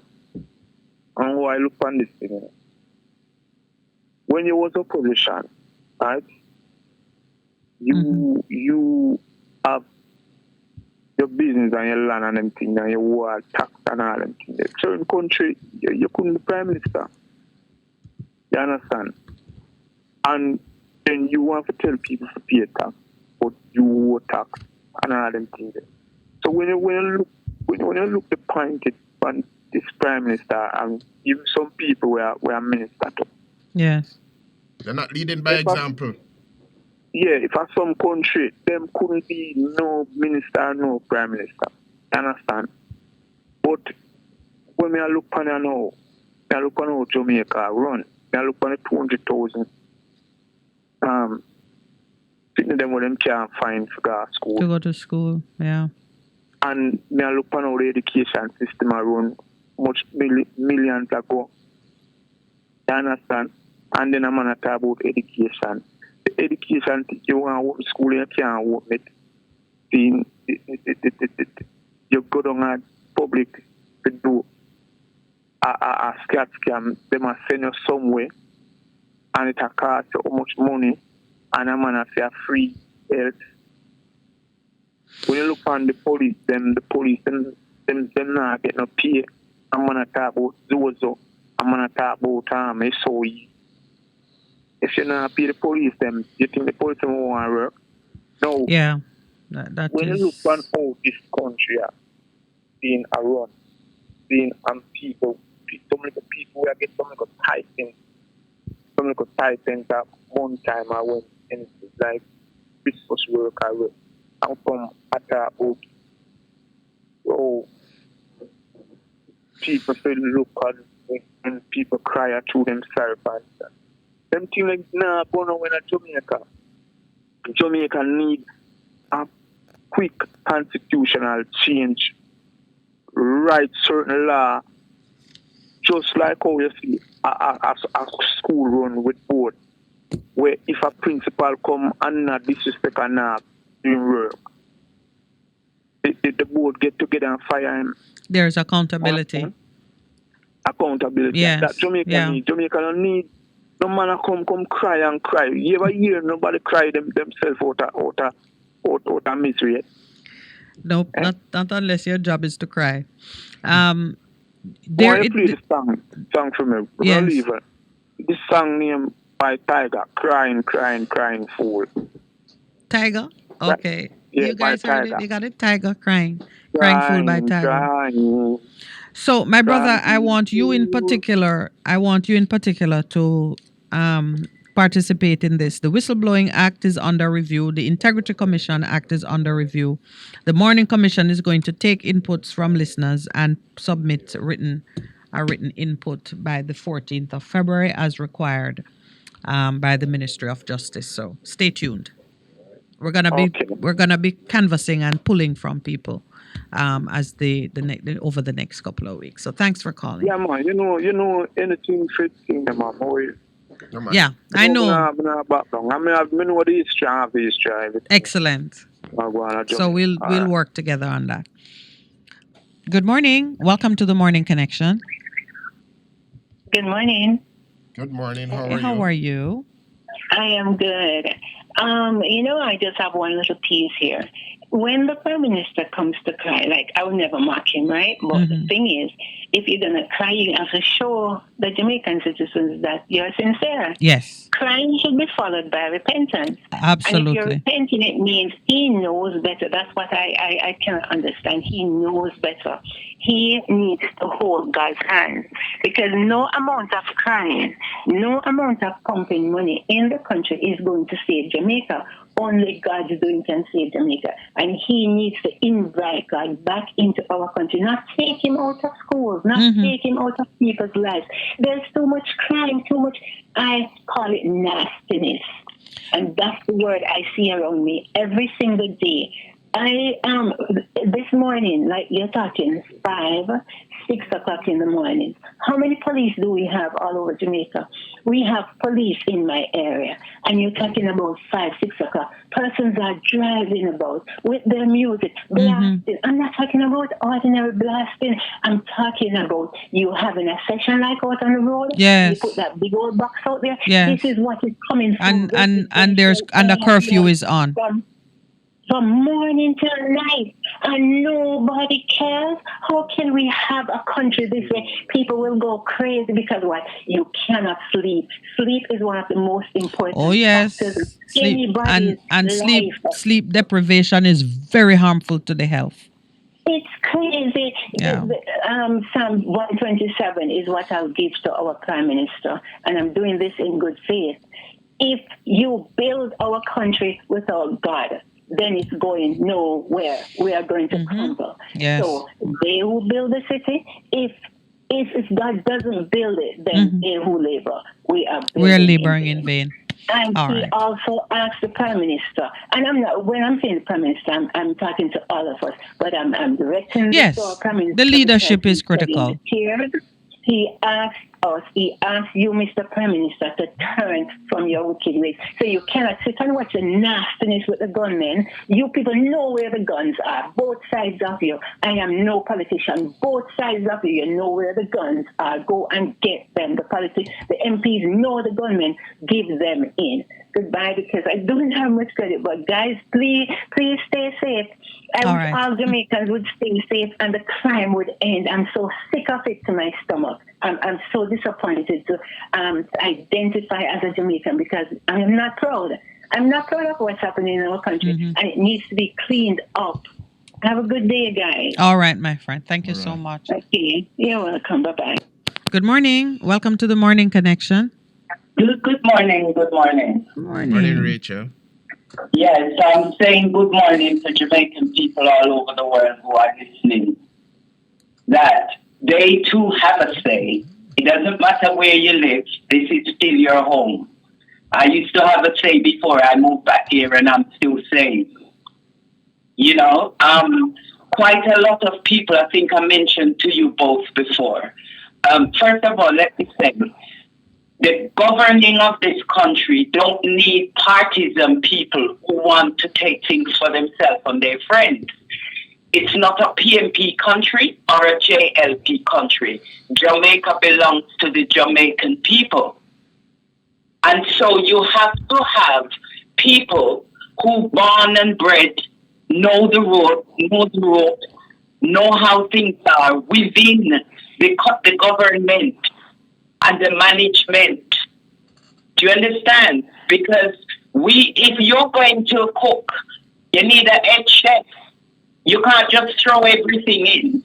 Or you need people who know about hygiene and food, and it's just like everything else. You say you're the manager and you have people with you. Everybody's supposed to have skills. Why do they need so much advisors to tell them what to do if they are skillful? Yeah. My dear, that is the question. Many have asked it. You see? Yeah, the advisory position seem to be a reward, or I don't know. You need to surround yourself with people who they think are loyal. I don't even understand it. I don't have to worry about loyalty because I am not seeking to do anything that would bring me into question. No, but the loyalty, truth might be the business offense, of, but it's not the same. Yeah. The truth is the truth, and the truth liveth. And if they say they're following Christ, which is a lot of rubbish, because people who are true followers of Christ, they're not into that kind of politics. They're not into Freemasonry. They're not into biasness on one-sidedness. It's all about equality. When Christ walked this earth, he did go up in the high seats with the Pharisees and look down at the low people. He went among the people. You want to know how they think, how they feel, and give them comfort so they can build courage to live on. That's important. So what you're calling for is a new day in terms of how we do our politics. I think that is what people are saying. And it's got to be new. It's got to be new, Percy. It can't be the same old. Yeah. And even as you call it new, because you're drawing a line to some very ancient principles about kingdom living and how people conduct themselves. And we talk about the truth. The truth was present at the creation of the world. Wisdom was there in the form of, as we know it, the word stood watch, but the word was the executing hand of the creative hand. Yeah. So we know that some of these very ancient principles still carry weight, and we can be true to them. And the other thing is, a lot of us who grew up overseas or go away for maybe 20, 30 years or whatever, like me, 50 odd years, we have skills. We come back to help, to teach, to encourage. And all they do is block our ways. Block it like brick walls. Oh, you mean even like... go to them. And because I say to them, I'm neither PMP or JLP. I'm a Jamaican. And all I'm looking for is space so I can carry on with the work that I used to do in London. My work is many. Can I say something to you, Rachel? The truth of the matter is, Jamaicans who born and grew and never left experience the same blockages.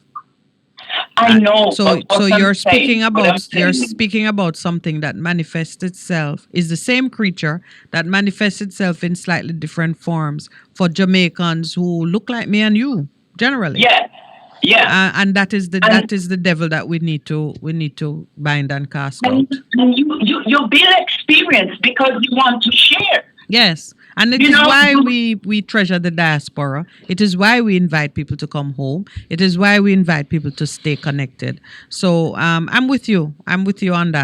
But all they want me there is the money. They just want tourist dollars, really. Foreign exchange and what you're bringing in and what you're sending in for your family. Right. They do not want to see Jamaican people live and build. The British tried to separate the Turkish and the Greek.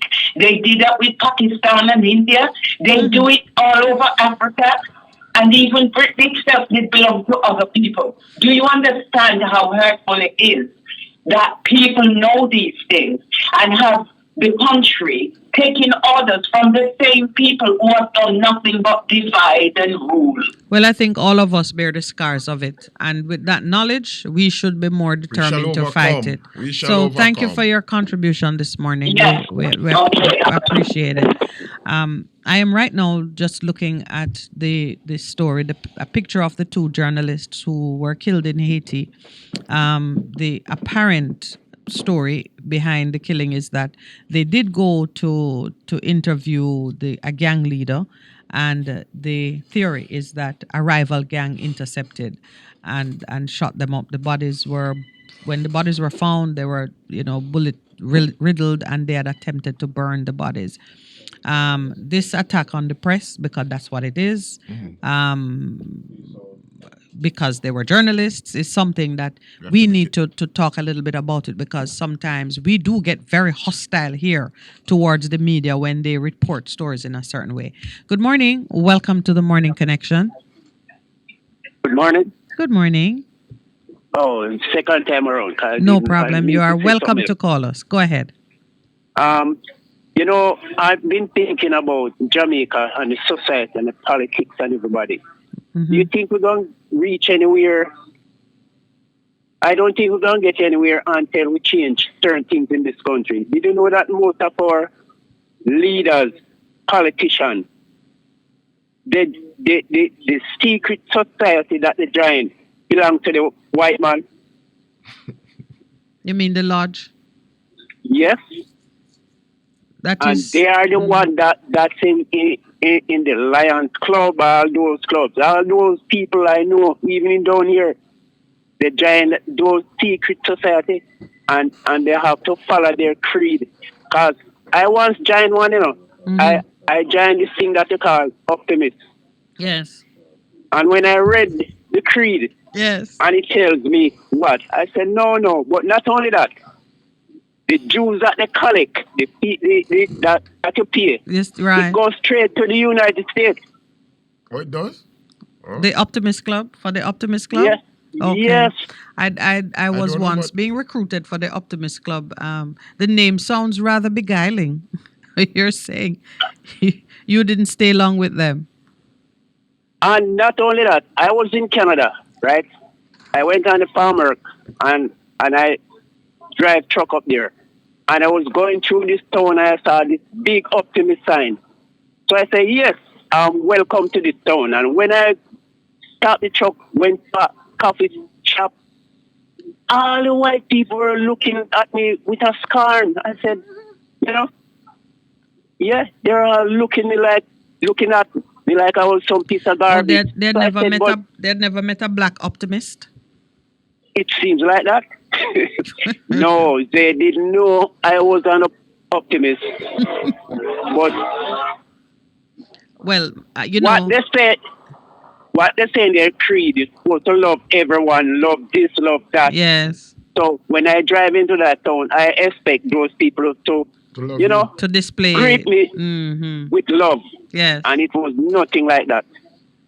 But you So are right that a lot of these societies and so on have their foundation. They're not Afrocentric societies. They have their no, foundation in the European colonial structure that ruled the day. And so when you continue in these things, every now and then I take a very strong political opposition to them myself because I don't want to even unwittingly perpetuate some of those old institutions and biases and so on that don't work for my people because they were created by the oppressive by them, force. Yes. by Yeah. them. So I understand what And you're saying. Thanks very all much right, for that, calling back. all right. All right. Good. Good morning. Welcome to the Morning Connection. Good morning, please. Good morning, Morning, sir. sir. Please, I thought the Prime Minister put out of idea. He's and his advisors. What? They're out of ideas. Oh, they're out of ideas. Okay.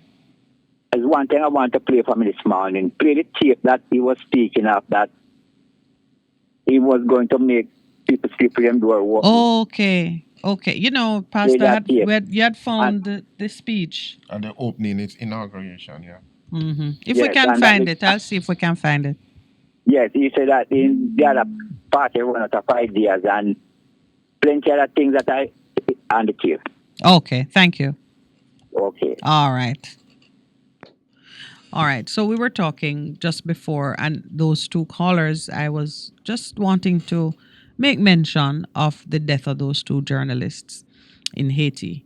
It is to be condemned globally because those persons who make the time to go and find news and give you insight about different things that are happening, which are part of your world, they're doing for you what you would ought not to and maybe cannot do for yourself because of the level of danger. And sometimes these gang members will speak to the journalists when they would not speak to others. So, yeah, it's regrettable that these two persons lost their life. It's time for the break.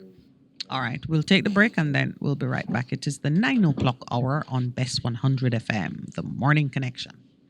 Good morning and welcome back to the caller online. Thank you for joining us. This is the Morning Connection. Welcome. Yes, ma'am. Good morning. Good morning. Yes, ma'am. I hear you talking about the journalist. In Haiti, yes. I have to watch out and right away my mind run for it. So the brother that I can call and go call a name. Yes, yes. And them always go on that way on the journalist all the time. So like them angry and you go on to me sometimes like you get you off and you know. Yes, that is true. That's, I said, we have to be careful we don't fall into that kind of Yeah, you have danger. to be really careful, yeah. And I was saying, oh, where the gun really come from? I like it come like the virus. You really need that gun come. And then control the sea so much. And gonna come on the sea. Then can tell you that it's on the sea coming. Oh, And yes. then can't stop them. So you don't understand it. You can't actually talk about pregnancy all the while now, but people don't understand and them kind of people there. Because when people they have a style, they can just start and do Yeah, and then yeah, you have the fact too that sometimes they make these fines of guns or drugs, but you see no arrests on the local side. Yeah. Nobody is brought before the court. We don't. It just seems to go away. So it Them does. what them all, them not try to ask them where them get it from, I find out where it come from, I was. But them know, to my side, them know already. Because them would have a saying that environment is stand and control the community. And I see happening. Because it stand and control the community and the police and run up and down on the road. And no police no come check no department they actually know the government. Yeah, so that is a part of the great outcry for accountability, and for law enforcement to be seen to be tackling some of those big issues. We spend a lot of effort on some other things, but the root of it, and you're right, access to weapons and so on is a very big issue, and constantly we're hearing that outcry. Why is it that we're not seeing enough being done in that area? Because if the people don't have the guns, then they don't have it to commit certain crimes, and the picture would change for us. I'm not going to you Yeah. You never look at too much in your community. I'm telling them to oh, this thing I want. I got feel up, and I got to go up, and I got me a few. Okay. The man, them with them a bad man. Them have it, and how them get it. And not sometimes you can't talk the whole thing, and that I think you can't talk. Yeah. But you have to talk.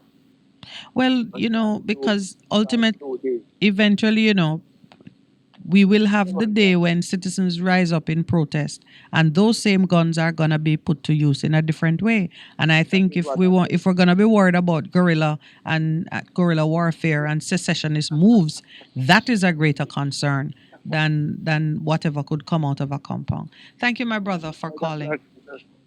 I want the number now. I want the number. Well, stay on now and give the engineer your number, and we'll call you. and we'll call you. All right. Thank you. Good morning. Welcome to the Morning Connection. Good morning to you folks. Good morning, sir. How are you? Happy New Year. I'm okay so far, Try my best to be good. Well, yeah. Well, I wish you all the luck in keeping to that. What's on your mind today? All right. Talking about the environment and the cockpit country and some of these places that are being mined. Yes. What really is the resource within those communities that has been keeping it going before mining? And if this mining now takes away those resources, what will be put back in place for the people who are there? Those that is a major question. Yeah, and those are big questions, and I know you have something more to say on it. I'm gonna share a little bit of the information that I have concerning Cockpit Country in particular, but the Dry Harbor Mountains is the other area. Bengal Development had put in a request for a license, and the Prime Minister overruled NEPA, gave them a license, and said he had imposed enough conditions to keep us safe. And we're now seeing conflicting reports in the paper. Bengal said they have paid it, and the PNP is asking questions about late payment and extensions and so on and so forth, which the Prime Minister said if they breach one, he would be all over it. Well, they apparently did breach the timeline to pay, and they got an extension. So you've asked, what is going on in those communities, and what will happen if the life of those communities is disrupted, if the life is disrupted by the introduction of mining? It is not if it is disrupted, It is disrupted. Yes, yeah. Because, for instance, my community is farming long before backside. What's your community name? Yorton. Okay, Yorton. Oh, yes. Yeah, so we have a mud lake that has destroyed our water system. We used to measure water in Yorton, Glengulf, Geisel, Riversdale. No more is water measured in Yorton because we're not having much rainfall anymore. Yeah, all because they use the mud lake and cover about 25 sinkholes and air holes that used to give us all this type of depreciation. Yes. Now, one of the things that we have looked at, and I want is 63% of people who are not voting, they has to take a stand in this parish council election and vote out PNP and JLP. But when Mr. Pattis in UIC are the Marcus Garvey People's Political Party. Because Then, if we don't do something like those, something radical none of and these put parties just will make any change. just new people all around. Yeah, none of these people will make any change because both of them are doing us the same thing.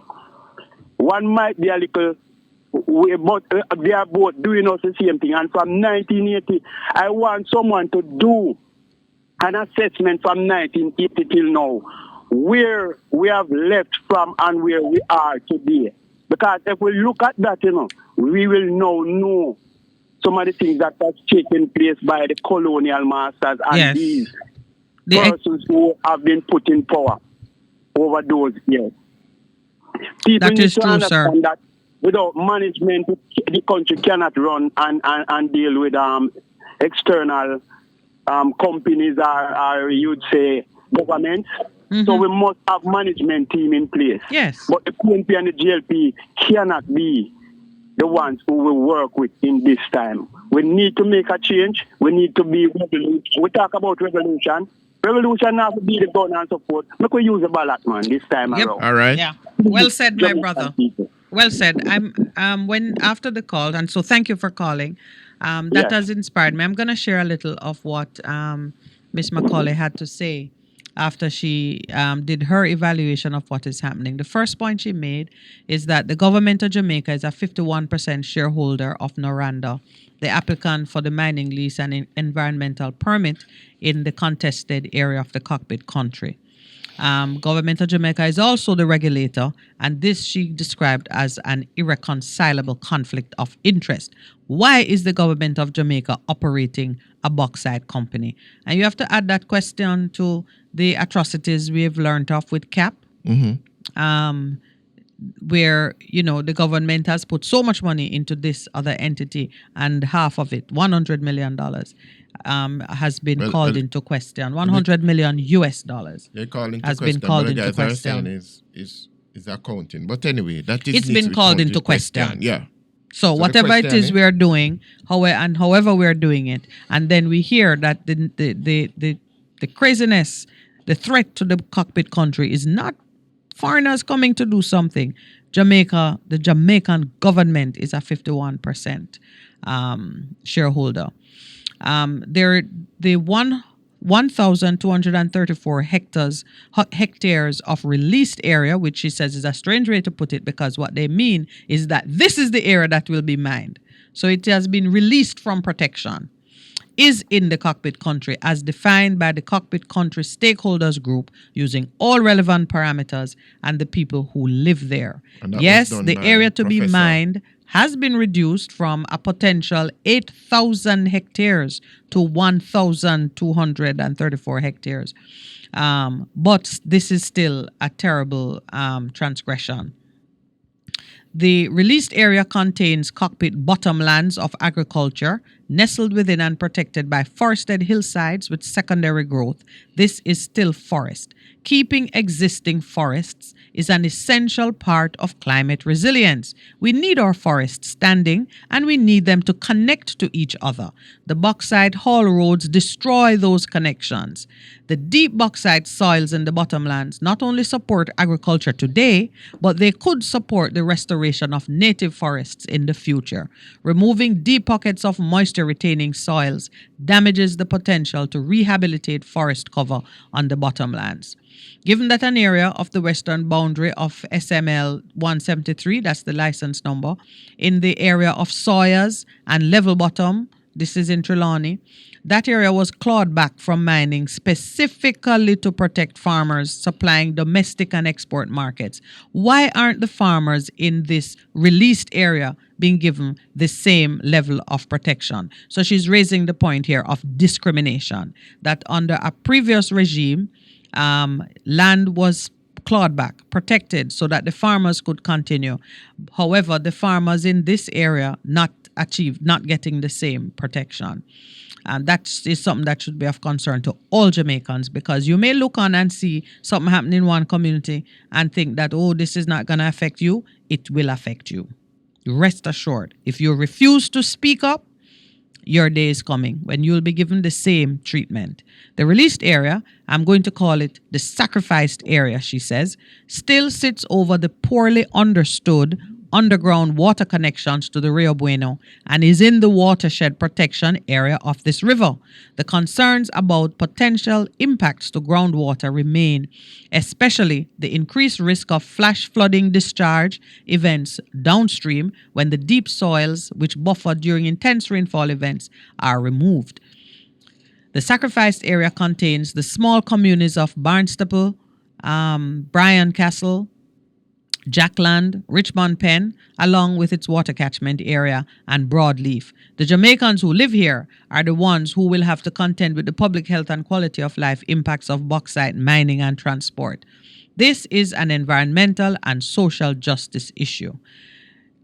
There are many long overdue and therefore welcome management and monitoring initiatives announced at the stakeholder briefing on the 3rd of January 2022, but the devil is going to be in the details and no timelines or sources of funding were stated. It is unfair and unreasonable to burden taxpayers with, for instance, the cost of only the second health impact study commissioned by the government of Jamaica in 70 years.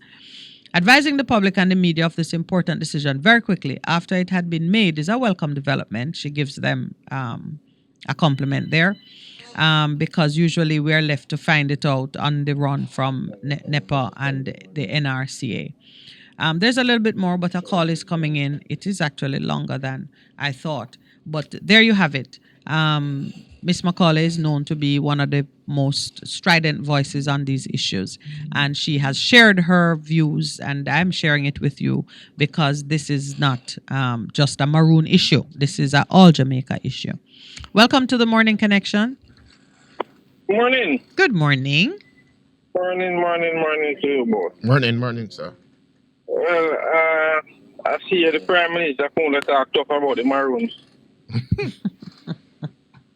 We're telling them tone it down. We want to bring down the rhetoric. The rhetoric, yeah.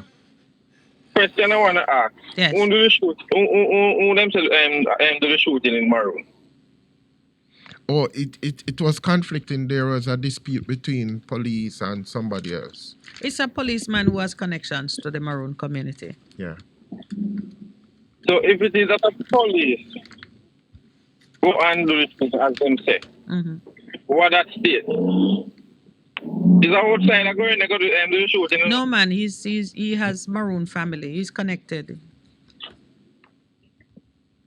Is that outsiders go in to go to the shooting? Meaning he doesn't live there? Meaning he doesn't live there. Look how many years this thing going on. Have we ever heard that during the Irad shooting going on in Maroon? Yeah. But as the Prime Minister come out and said this thing of the chief, and the chief decided that yearly thing, and it had to go on. Big shooting go on. Yes, the irony of that, or the coincidence has not escaped anybody's attention, quite frankly, or that it is a policeman whose firearm was involved. I only sorry that at the time when shooting I go on and couldn't hold on upon the person in a Maroon themselves. And then the whole children and come out. Oh, you mean like keep him there? Yeah, hold on upon they know exactly who they're shooting and where to come off. Yeah, they know him, He was recognized. They know him, they know his family. It's just tragic all around. And the next thing now, with this COVID thing. Yes. It was Jamaica said the Prime Minister was just a baboon in this corona thing from day one. He was a what? It's just a baboon. A baboon? Oh. You don't have a clue what is going on in this country or to solve the problem that we have in this country. Wow. Not one earthly clue. So you were not impressed by his crying either? Not impressed about what crying, man. That man is a... I don't want to say the word over there. No, because you need to keep it polite. Yes, I need to do that. And respectful. He don't have a clue what is going on. Crime or nothing have a clue on. Crime or nothing in this country have a clue. All him care about is TMC to make a house. Okay. He don't care about nothing. And the people him put in there for 2 terms now. But won't be on to them. Well, We you are know, going to feel it. we are. So We are going to feel it. so we We are are going to feel it. we We're are going to feel it. we are Dearly trying as here. we We are trying here, and it sounds like you are on board with that. We're trying here to open up the conversation and just have people think more deeply. So when the time comes to choose again, we choose wisely, we hold people accountable, and we can be more in control of the situation than we currently are. You know what is our major problem? Yes. When these politicians come out and make promises. And then when they make the promises, they don't fulfill the promise, and we still go and vote for them again. Yeah. Because up to the day, like, down to my keyhole, me have a cock up. I can't leave it open. Because if I leave my keyhole open, my problem. You see? Well, that's a new one. That's a new one. That's a new one. It's stated enough that if him take over, we can leave with the door and window open. And now you have to be blocking the keyhole. But I dare a man to let them keyhole open right now. Yeah. What to them. My brother, we are moving determinedly towards a better day. So thank you for sharing with us this morning. I just want to say a quick point. You see, when the man put Minister of National Security in place, yes, one of them concerns should be the best concern ever. Okay. Crime free and so on, I mean. Yes. Clean up your house. Yes. Okay. Yes. That's true. Absolutely. Well said. All right. Thank you, my brother. You're welcome. Good morning. Welcome to the Morning Connection. Shalom. Good morning, sir. Pastor Percy, Maroon. Good morning, Samuel. Blessings. What do you have to say to us today in the new year? And a happy month of Tibet to you both. Okay. Now, our New Year's begin at Cancer Exodus. Okay. Chapter 13 and verse 4 in the month of Abib.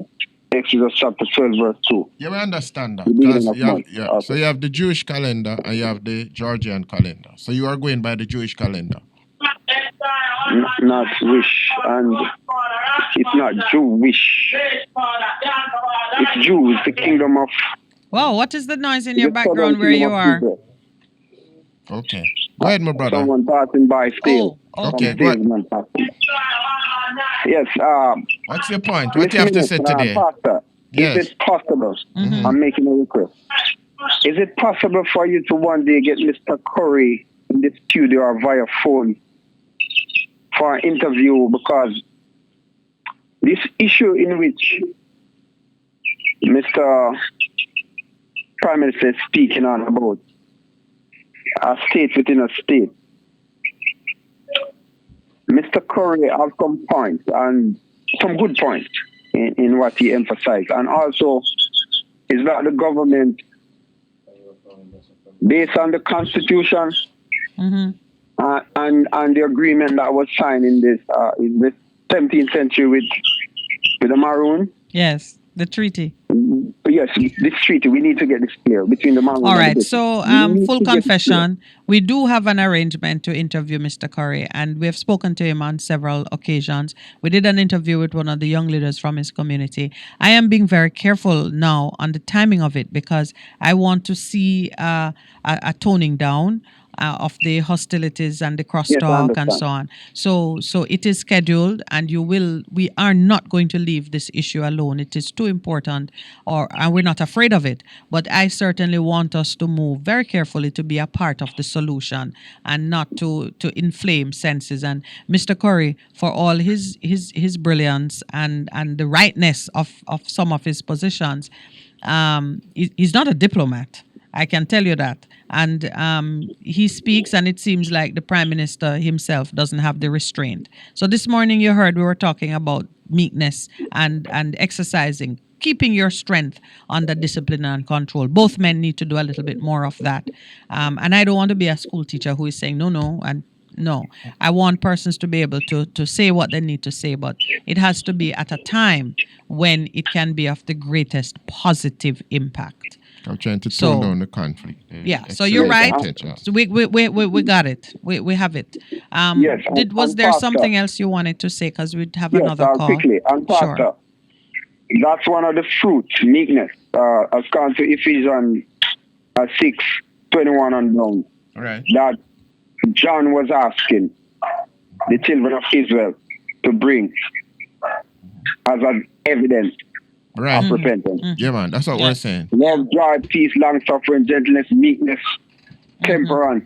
Self-control, Yeah. Yes. And your Prime Minister didn't express. Let me not say the Prime Minister of Jamaica didn't express that in his speech. I wish I had got the whole speech, but it's just a part of it, and he's speaking in hunger. Yes. He's not calm, apparently, and moreover, he has gave qualification by his utterance that this place can be with this Maroon area could be an autonomous community, because he said he's something about not spending any money. If the people them are paying tax, they are entitled to infrastructure, basic infrastructure, road, electricity, water, etc. Don't they? But you see, my brother, they don't pay property tax because their ownership of property is autonomous of the Jamaican government tax system. All right, fine. And so, but you're right. When he speaks like that, he causes persons to now dig deep and begin to come up. Professor Clinton Hutton wrote in today's paper that just by him saying that, he gives credibility to the claim. And you know what? A friend of mine said to me one day, and I'm gonna repeat it for the benefit of those who will hear it. He said, when you're a man, you don't need to declare say you're a man. Hey. Because he was challenging his father's parental authority and saying, boy, but he's a man now. And his father said, no, man, when you're a man, you don't have to declare it. You move like a man. You go set up your house and you do your thing. So neither of them need to be squaring off quite so rambunctiously. But especially the Prime Minister of Jamaica. He has got to move with a lot more. Yes.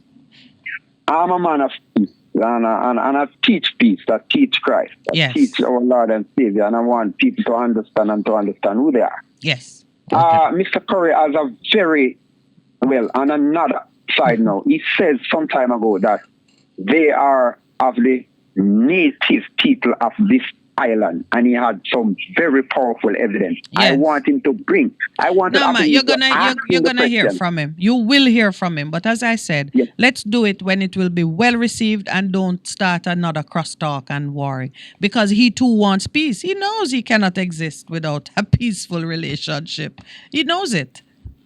Yeah, man. I love the man. I love the man. He's my brother. I love him. And if push comes to shove, I will join him against this corrupt system. All right, my brother. Get your Maroon papers out and then. All right. I don't need to. It's in my DNA. All right. He's a man of war. It's obvious. I like what you're saying about the DNA. I like what you're saying. Okay. All right. Thank you very much. Good morning. Welcome to the Morning Connection. Hello. Yes. Good morning. How are you? I am well, thank you. How are you? But you know, respect these Maroon people, you know. Respect these Maroon people. They are the one who capture Paul Bogle. I don't respect these Maroon people. They are the one who capture Paul Bogle and sell us out. All right. Paul Bogle could have the men join with Paul Bogle with a free long time.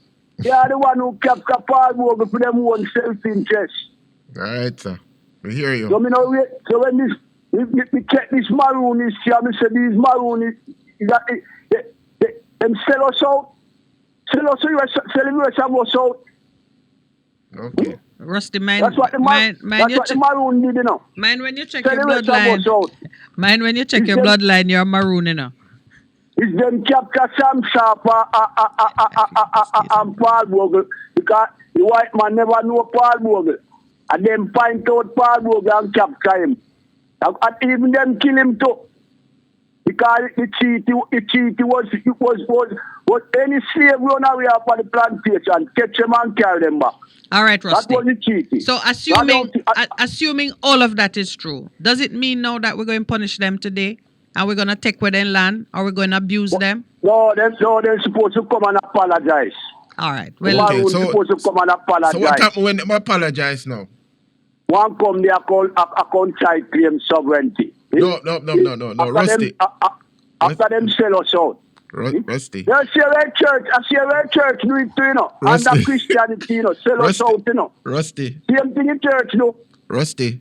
Yeah. Yes, I hear you know. When you have a National Commission of Reconciliation, Truth and Reconciliation Commission and people come and repent, what do you do after that now? We now get nowhere, man, because the church them not join up. The church them gone panic with the Jesus wagon. So we now get nowhere with it. They are the one who divided us up, you know. All right, the church Rusty. and the politician. All right, Rusty. So we have to find a way of bringing us back together. I'm not finished yet. That's not what I call to talk about. All right, let's get to it. You will see us now. Look here. Yeah. I saw this Prime Minister on TV last night. Did you see him come up with anything new? Nope. About crime. Did you see anything new there? No, yeah, we know that there's... Did you see anything new? I didn't. Did you? Hello? Did you see anything new? Yeah. Look here. The same thing with the Prime Minister, when them come talk about, the same thing they announce over and over again. But Rusty, let me ask you one question now. As a man from the other side now, Rusty, when you did not come up with anything new, or not the same thing, patter tricks and pull out all the time? No, but crime never so high. Crime must take it one little time trending down. Crime never so high. True. Let us look at the historical record, Rusty. No, but I take Rusty down history late now. We have another call. We have another call on that. But one of these, we have to go look at the history of it. No, hold on, Pastor. Remember, this Prime Minister said we can speak. Every time the TMC come to power, crime is on the rise. You never hear him say that? Yes, I say no to that. But you know, when they want the power seat to do anything, Rusty, and then they live to regret it. Yeah, but we are moving away from this. When you had the ball, what you did with it. We're done with that. It is not a political issue at all. That's what we're saying. And we're looking at the man who is on the spot now, and we're checking to see if we see ideas and plans and strategies that can put a dent in it. What me not see none? All right. You don't hear none announced. So I don't hear any announcements. That is true. I see them all.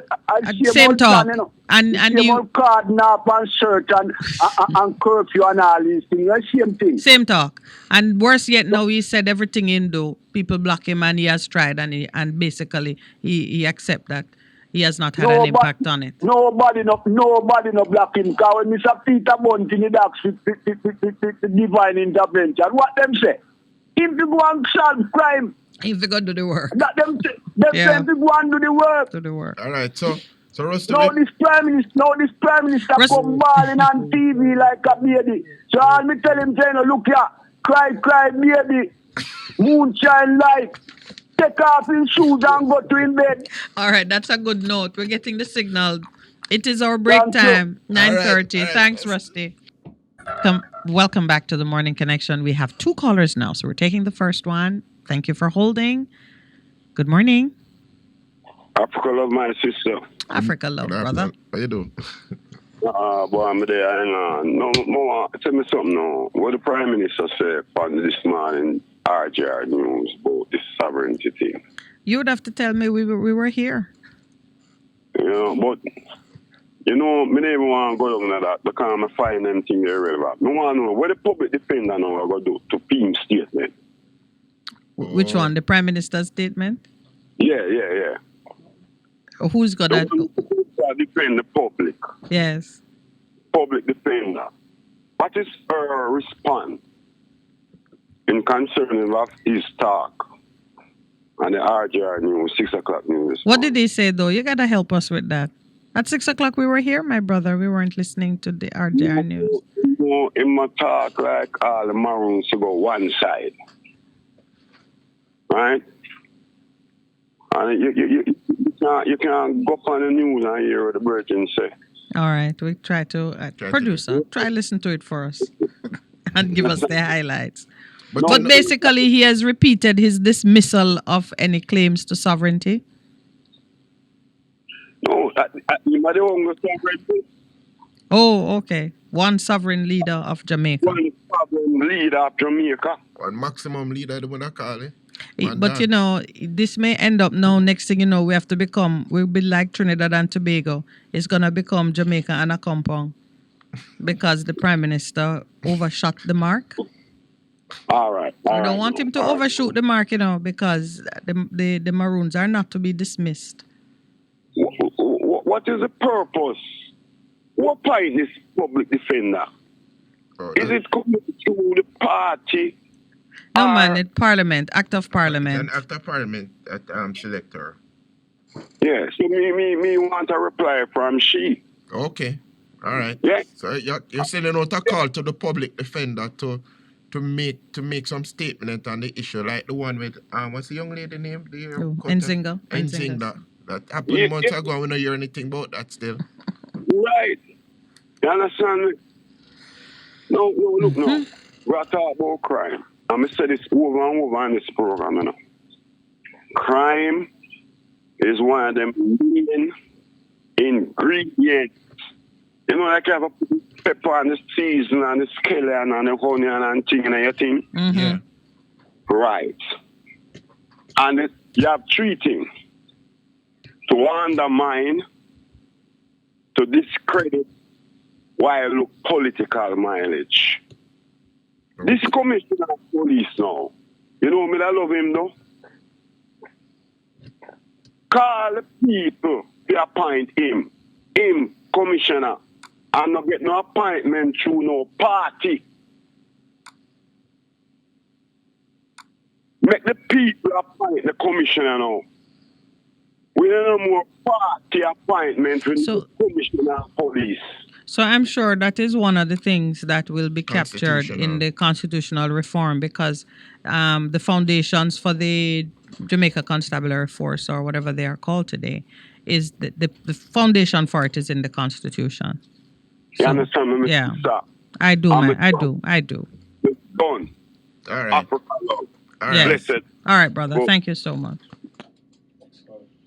Good morning. Welcome to the Morning Connection. Yes, good man. The only way we can get this country run right, you see? Yeah. We have to get foreigner to come here and look in our business. You know, forget no Jamaican. But the thing when we have the wire callback, you see? Yes. Is the brother. First of all, I can tell you, see the PMP them, they coming like dry gungu. When you touch one, you touch all.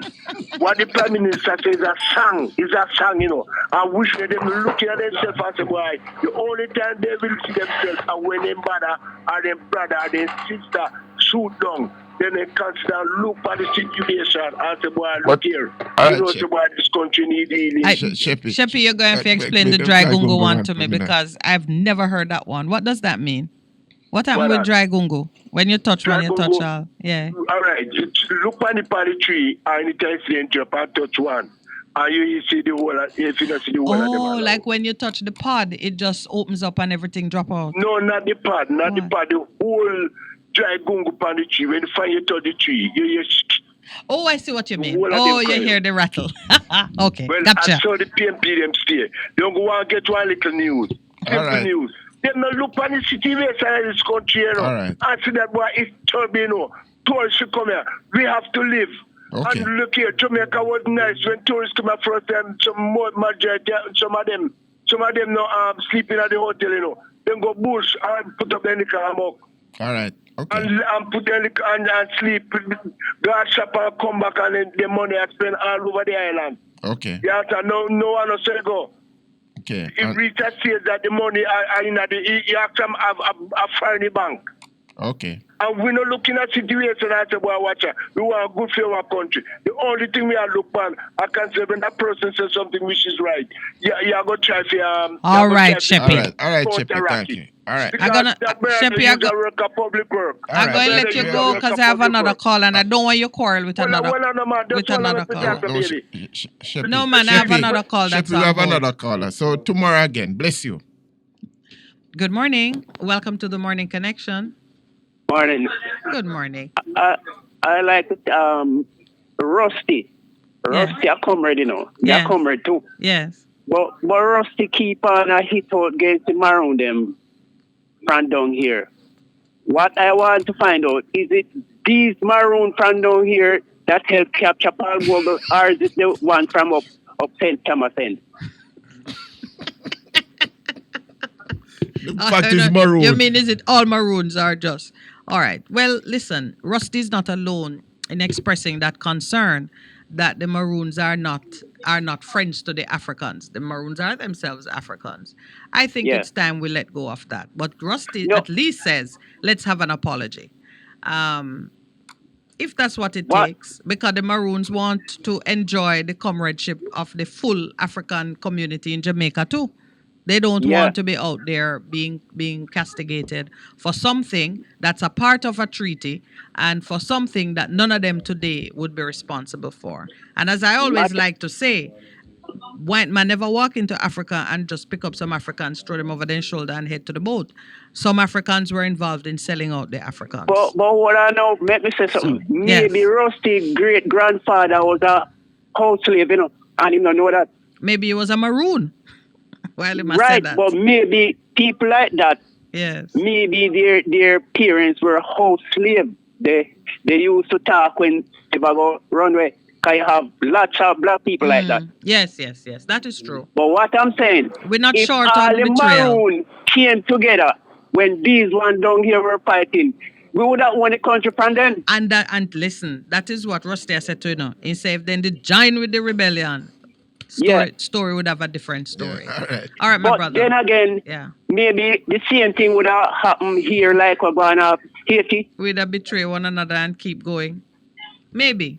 So Maybe. we You are never where know. we are We now. never We're know. going We to never work with know. that and move forward. So I personal am backing the leader of Marathon right now. And if he call, if a day come where want me to help fight, me will help fight with it. All right, sir. I will make sure he knows that. All right, brother. Thank you We're very much. scaling down the tension zone. Thank you, Santa Cruz. Good morning. Welcome to the Morning Connection. Good morning. Trust I find you guys well. We are well. We are well. I commend you for the effort you're making and how you're dealing with the program. Thank you, sir. I wish to make a suggestion. Treaty, sovereignty, autonomy. Can we find some constitutional person to wrap all that around in a discussion? We can't have it piece of piece. So you don't like my professional approach to it? But you said treaty, sovereignty, and autonomy. I don't think I heard it. You didn't start listening to us this morning.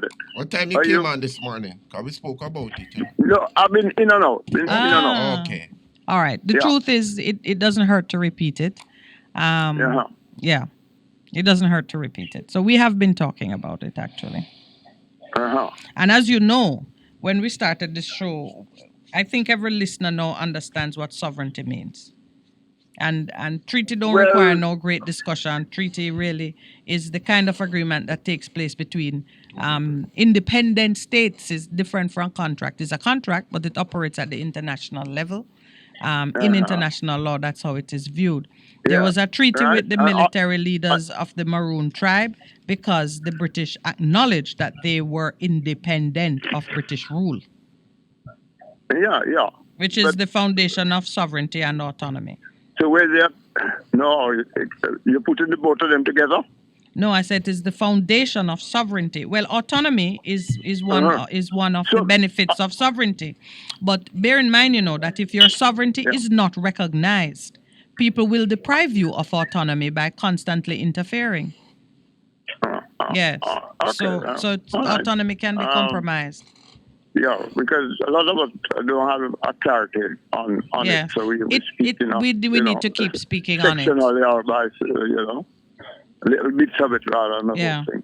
I spoke about tribal sovereignty this morning, which is the type of sovereignty that the Maroons can assert. Yeah, and see another part of it is indigenous. The rights legacy, of the rights of indigenous people. Well, the truth is, without law, it doesn't happen just by force of nature. Without laws recognizing it and protecting it, people will always transgress. Who are the first people of this country? The Maroons claim an association through the relationship with the Tainos. Yeah. We know for sure we're not the first people. Africans are not the first people. We know. All right. We know that, but we need to talk it down in stages. Yeah, but it brought us to this point. Yeah, and the politics. so that we can take the opportunity to come together to work out what needs to be worked out to move forward. Absolutely. Rather than going off in a little piece. That's what That's, we say. yeah, that's where we are too. We feel that it is I think that's necessary where for our dialogue. strength is. If we put all the things together, yes, we'll do a lot better. We can move along. More of us will rise up instead of pulling back at those who are getting ahead. And we can do it in a fruitful way. Or finding a way. All right, my brother. Thanks very much for the call. Do we have one more call? Yes. Good morning. Welcome to the Morning Connection. Yeah. Good morning again. Good morning. I'm just here thinking that here. We want an apology from the Maroons, and just like how we are seeking reparation, right? Yes. So we can't say the Maroons are not the ones that are living now are not the ones that offended us in time gone by. Mm-hmm. Just like how just like how the white people can't say, well, they have nothing to do with slavery, so they don't be reparation. True. Right? Yeah, I think the caller was making the point to say that Accompong shouldn't be given any greater. They shouldn't be resisting Accompong and what they are asking for on the basis that they killed Paul Bogle and so on, and he wondered if it's not the ones in St. Thomas, because there are in fact different Maroon communities in Jamaica. But I take your substantive point. Which is a major point. Another point too is that we intend to have federation, right, and each island break away, right, and we say we want sovereignty, right. What benefit would the Maroon gain to be a sovereign in a little country like Jamaica? No, you see, it depends on the kind of sovereignty. You have different kinds of sovereignty in the sense that you have tribal sovereignty, where a tribe of people are permitted to remain on their own land, to set the rules for themselves, and to function with recognition and working harmoniously with the rest of the country that surrounds them. They're not trying to rule anybody beyond themselves. They're not trying to interfere with or resist the laws that apply the laws that are binding on all mankind by reason of or humanity. But they have the right to preserve their heritage and their culture and really be a blessing to the larger country by virtue of the things they have. But I don't see that would require sovereignty to do something like that. It's recognized as sovereignty because remember, if you're making laws for a country, you can say henceforth everybody should wear this, wear that, don't do this, close your business on this day or that day. You can set some laws which could infringe on cultural practices. It is okay when everybody have the same cultural practice. Maroons don't all have the same. They don't have the same cultural practices as the rest of Jamaica. Yeah, but the American Indians that live on reservation in America. Yes. From my knowledge, they exist and they abide by the laws of America, but they practice their religion and they practice everything. I don't know why the Maroons couldn't exist like that. No, they set their own laws. They determine who can be in their community. They can lock out who don't qualify. There are shades of difference. But you see, when we spoke on a prior occasion, you and I, there was the acknowledgement, and I certainly feel that we need to sit down and work out what it is that apply to these communities. For example, if you have autonomy over your land, it means that the government of Jamaica would not issue a license that cut away from your land if you have autonomy. In Jamaica, if the government of Jamaica wants to take a citizen's land for some government-related purpose, there is a procedure that it follows, which involves giving fair value, compulsory acquisition. They have a thing they call it land acquisition law. Yeah, the compulsory acquisition law, right? That doesn't. But just a point here. I don't get that from the Maroons. I get what I'm getting from the Maroon leader, right? Maybe I'm wrong. I'm getting from him that he wants to say the Maroon is a state in a state. That's what I'm getting from that. Time ago. But there's nothing wrong with him putting it that way. It's just that there is a meaning to what kind of state and how the state functions. In law, he's correct. He's technically correct if they have some level of autonomy. The shape of it, the form of it, and how they cooperate and work with Jamaica is what needs to be understood. The way it goes, you can't be having a state in a state, man. We are in the world, you have a state in a state. In Italy, Vatican City is a state within the state. Well, apart from the Vatican. Well, you say we're in the world. China, China have some historical and the Pope and all them things. No, but the same thing with Maroon have a historical foundation too. Think about China. China has a one China policy, but there's Taiwan and there's Hong Kong, and they enjoy certain levels of autonomy, and that is internationally accepted. Yeah, but Taiwan and China is almost you could almost say Taiwan is a different country because the land era, the space. Yes, one is right, but the geography of it only changes the manner in which you operate it. You operate. I think Accompong, all Maroons in Jamaica, and the government of Jamaica need to handle the business in a more peaceful and respectful way. Yeah, they must sit down. And they need to sit down. It is time. I think the chief needs to calm down himself and get this out of him. We call it a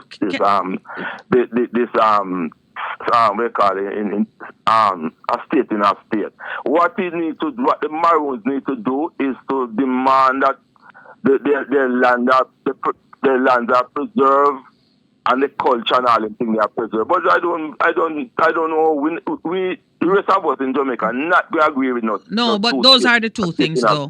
Those are the two things. That's all it is. Those are the two things. If you get a chance to go there and to speak with them, it's about the land and the culture. That's it. Well, I would support them 100% with that, preserving their land and their culture. And that's it. And a lot of us will support them. But you're rubbing thing when you say you want a step in a state. But you know, the thing is, the man has been the leader of the community for 11 months. And in all that time, despite efforts, he says, no one from the Jamaican government will engage with him. And so he has become noisy, as most people would become when they're being ignored. No, but I think his approach is wrong, you know.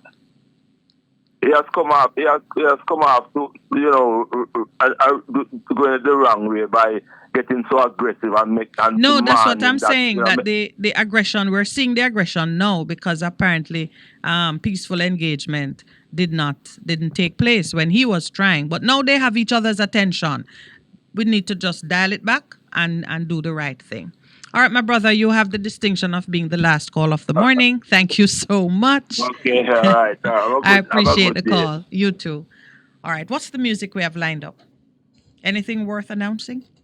No? Identity. All right. Well, let me just say thank you very much to all those who participated. We've had some challenging topics, but we're going to get there. And I am grateful for those who are giving us the input. Now, remember, we are going to be taking substantial input to respond to the government's call for submissions on the review of the Whistleblowing Act and the Integrity Commission Act. Both pieces of legislation you can see online if you go to the Ministry of Justice website. But aside from that, yours truly and Pastor Percy will walk you through the highlights of it. So the big issues can be foremost in your thoughts and we can have a conversation concerning it. Thank you again. I just want to close with producer and engineer. Proverbs 4:7. The beginning of wisdom is get wisdom. It is preeminent.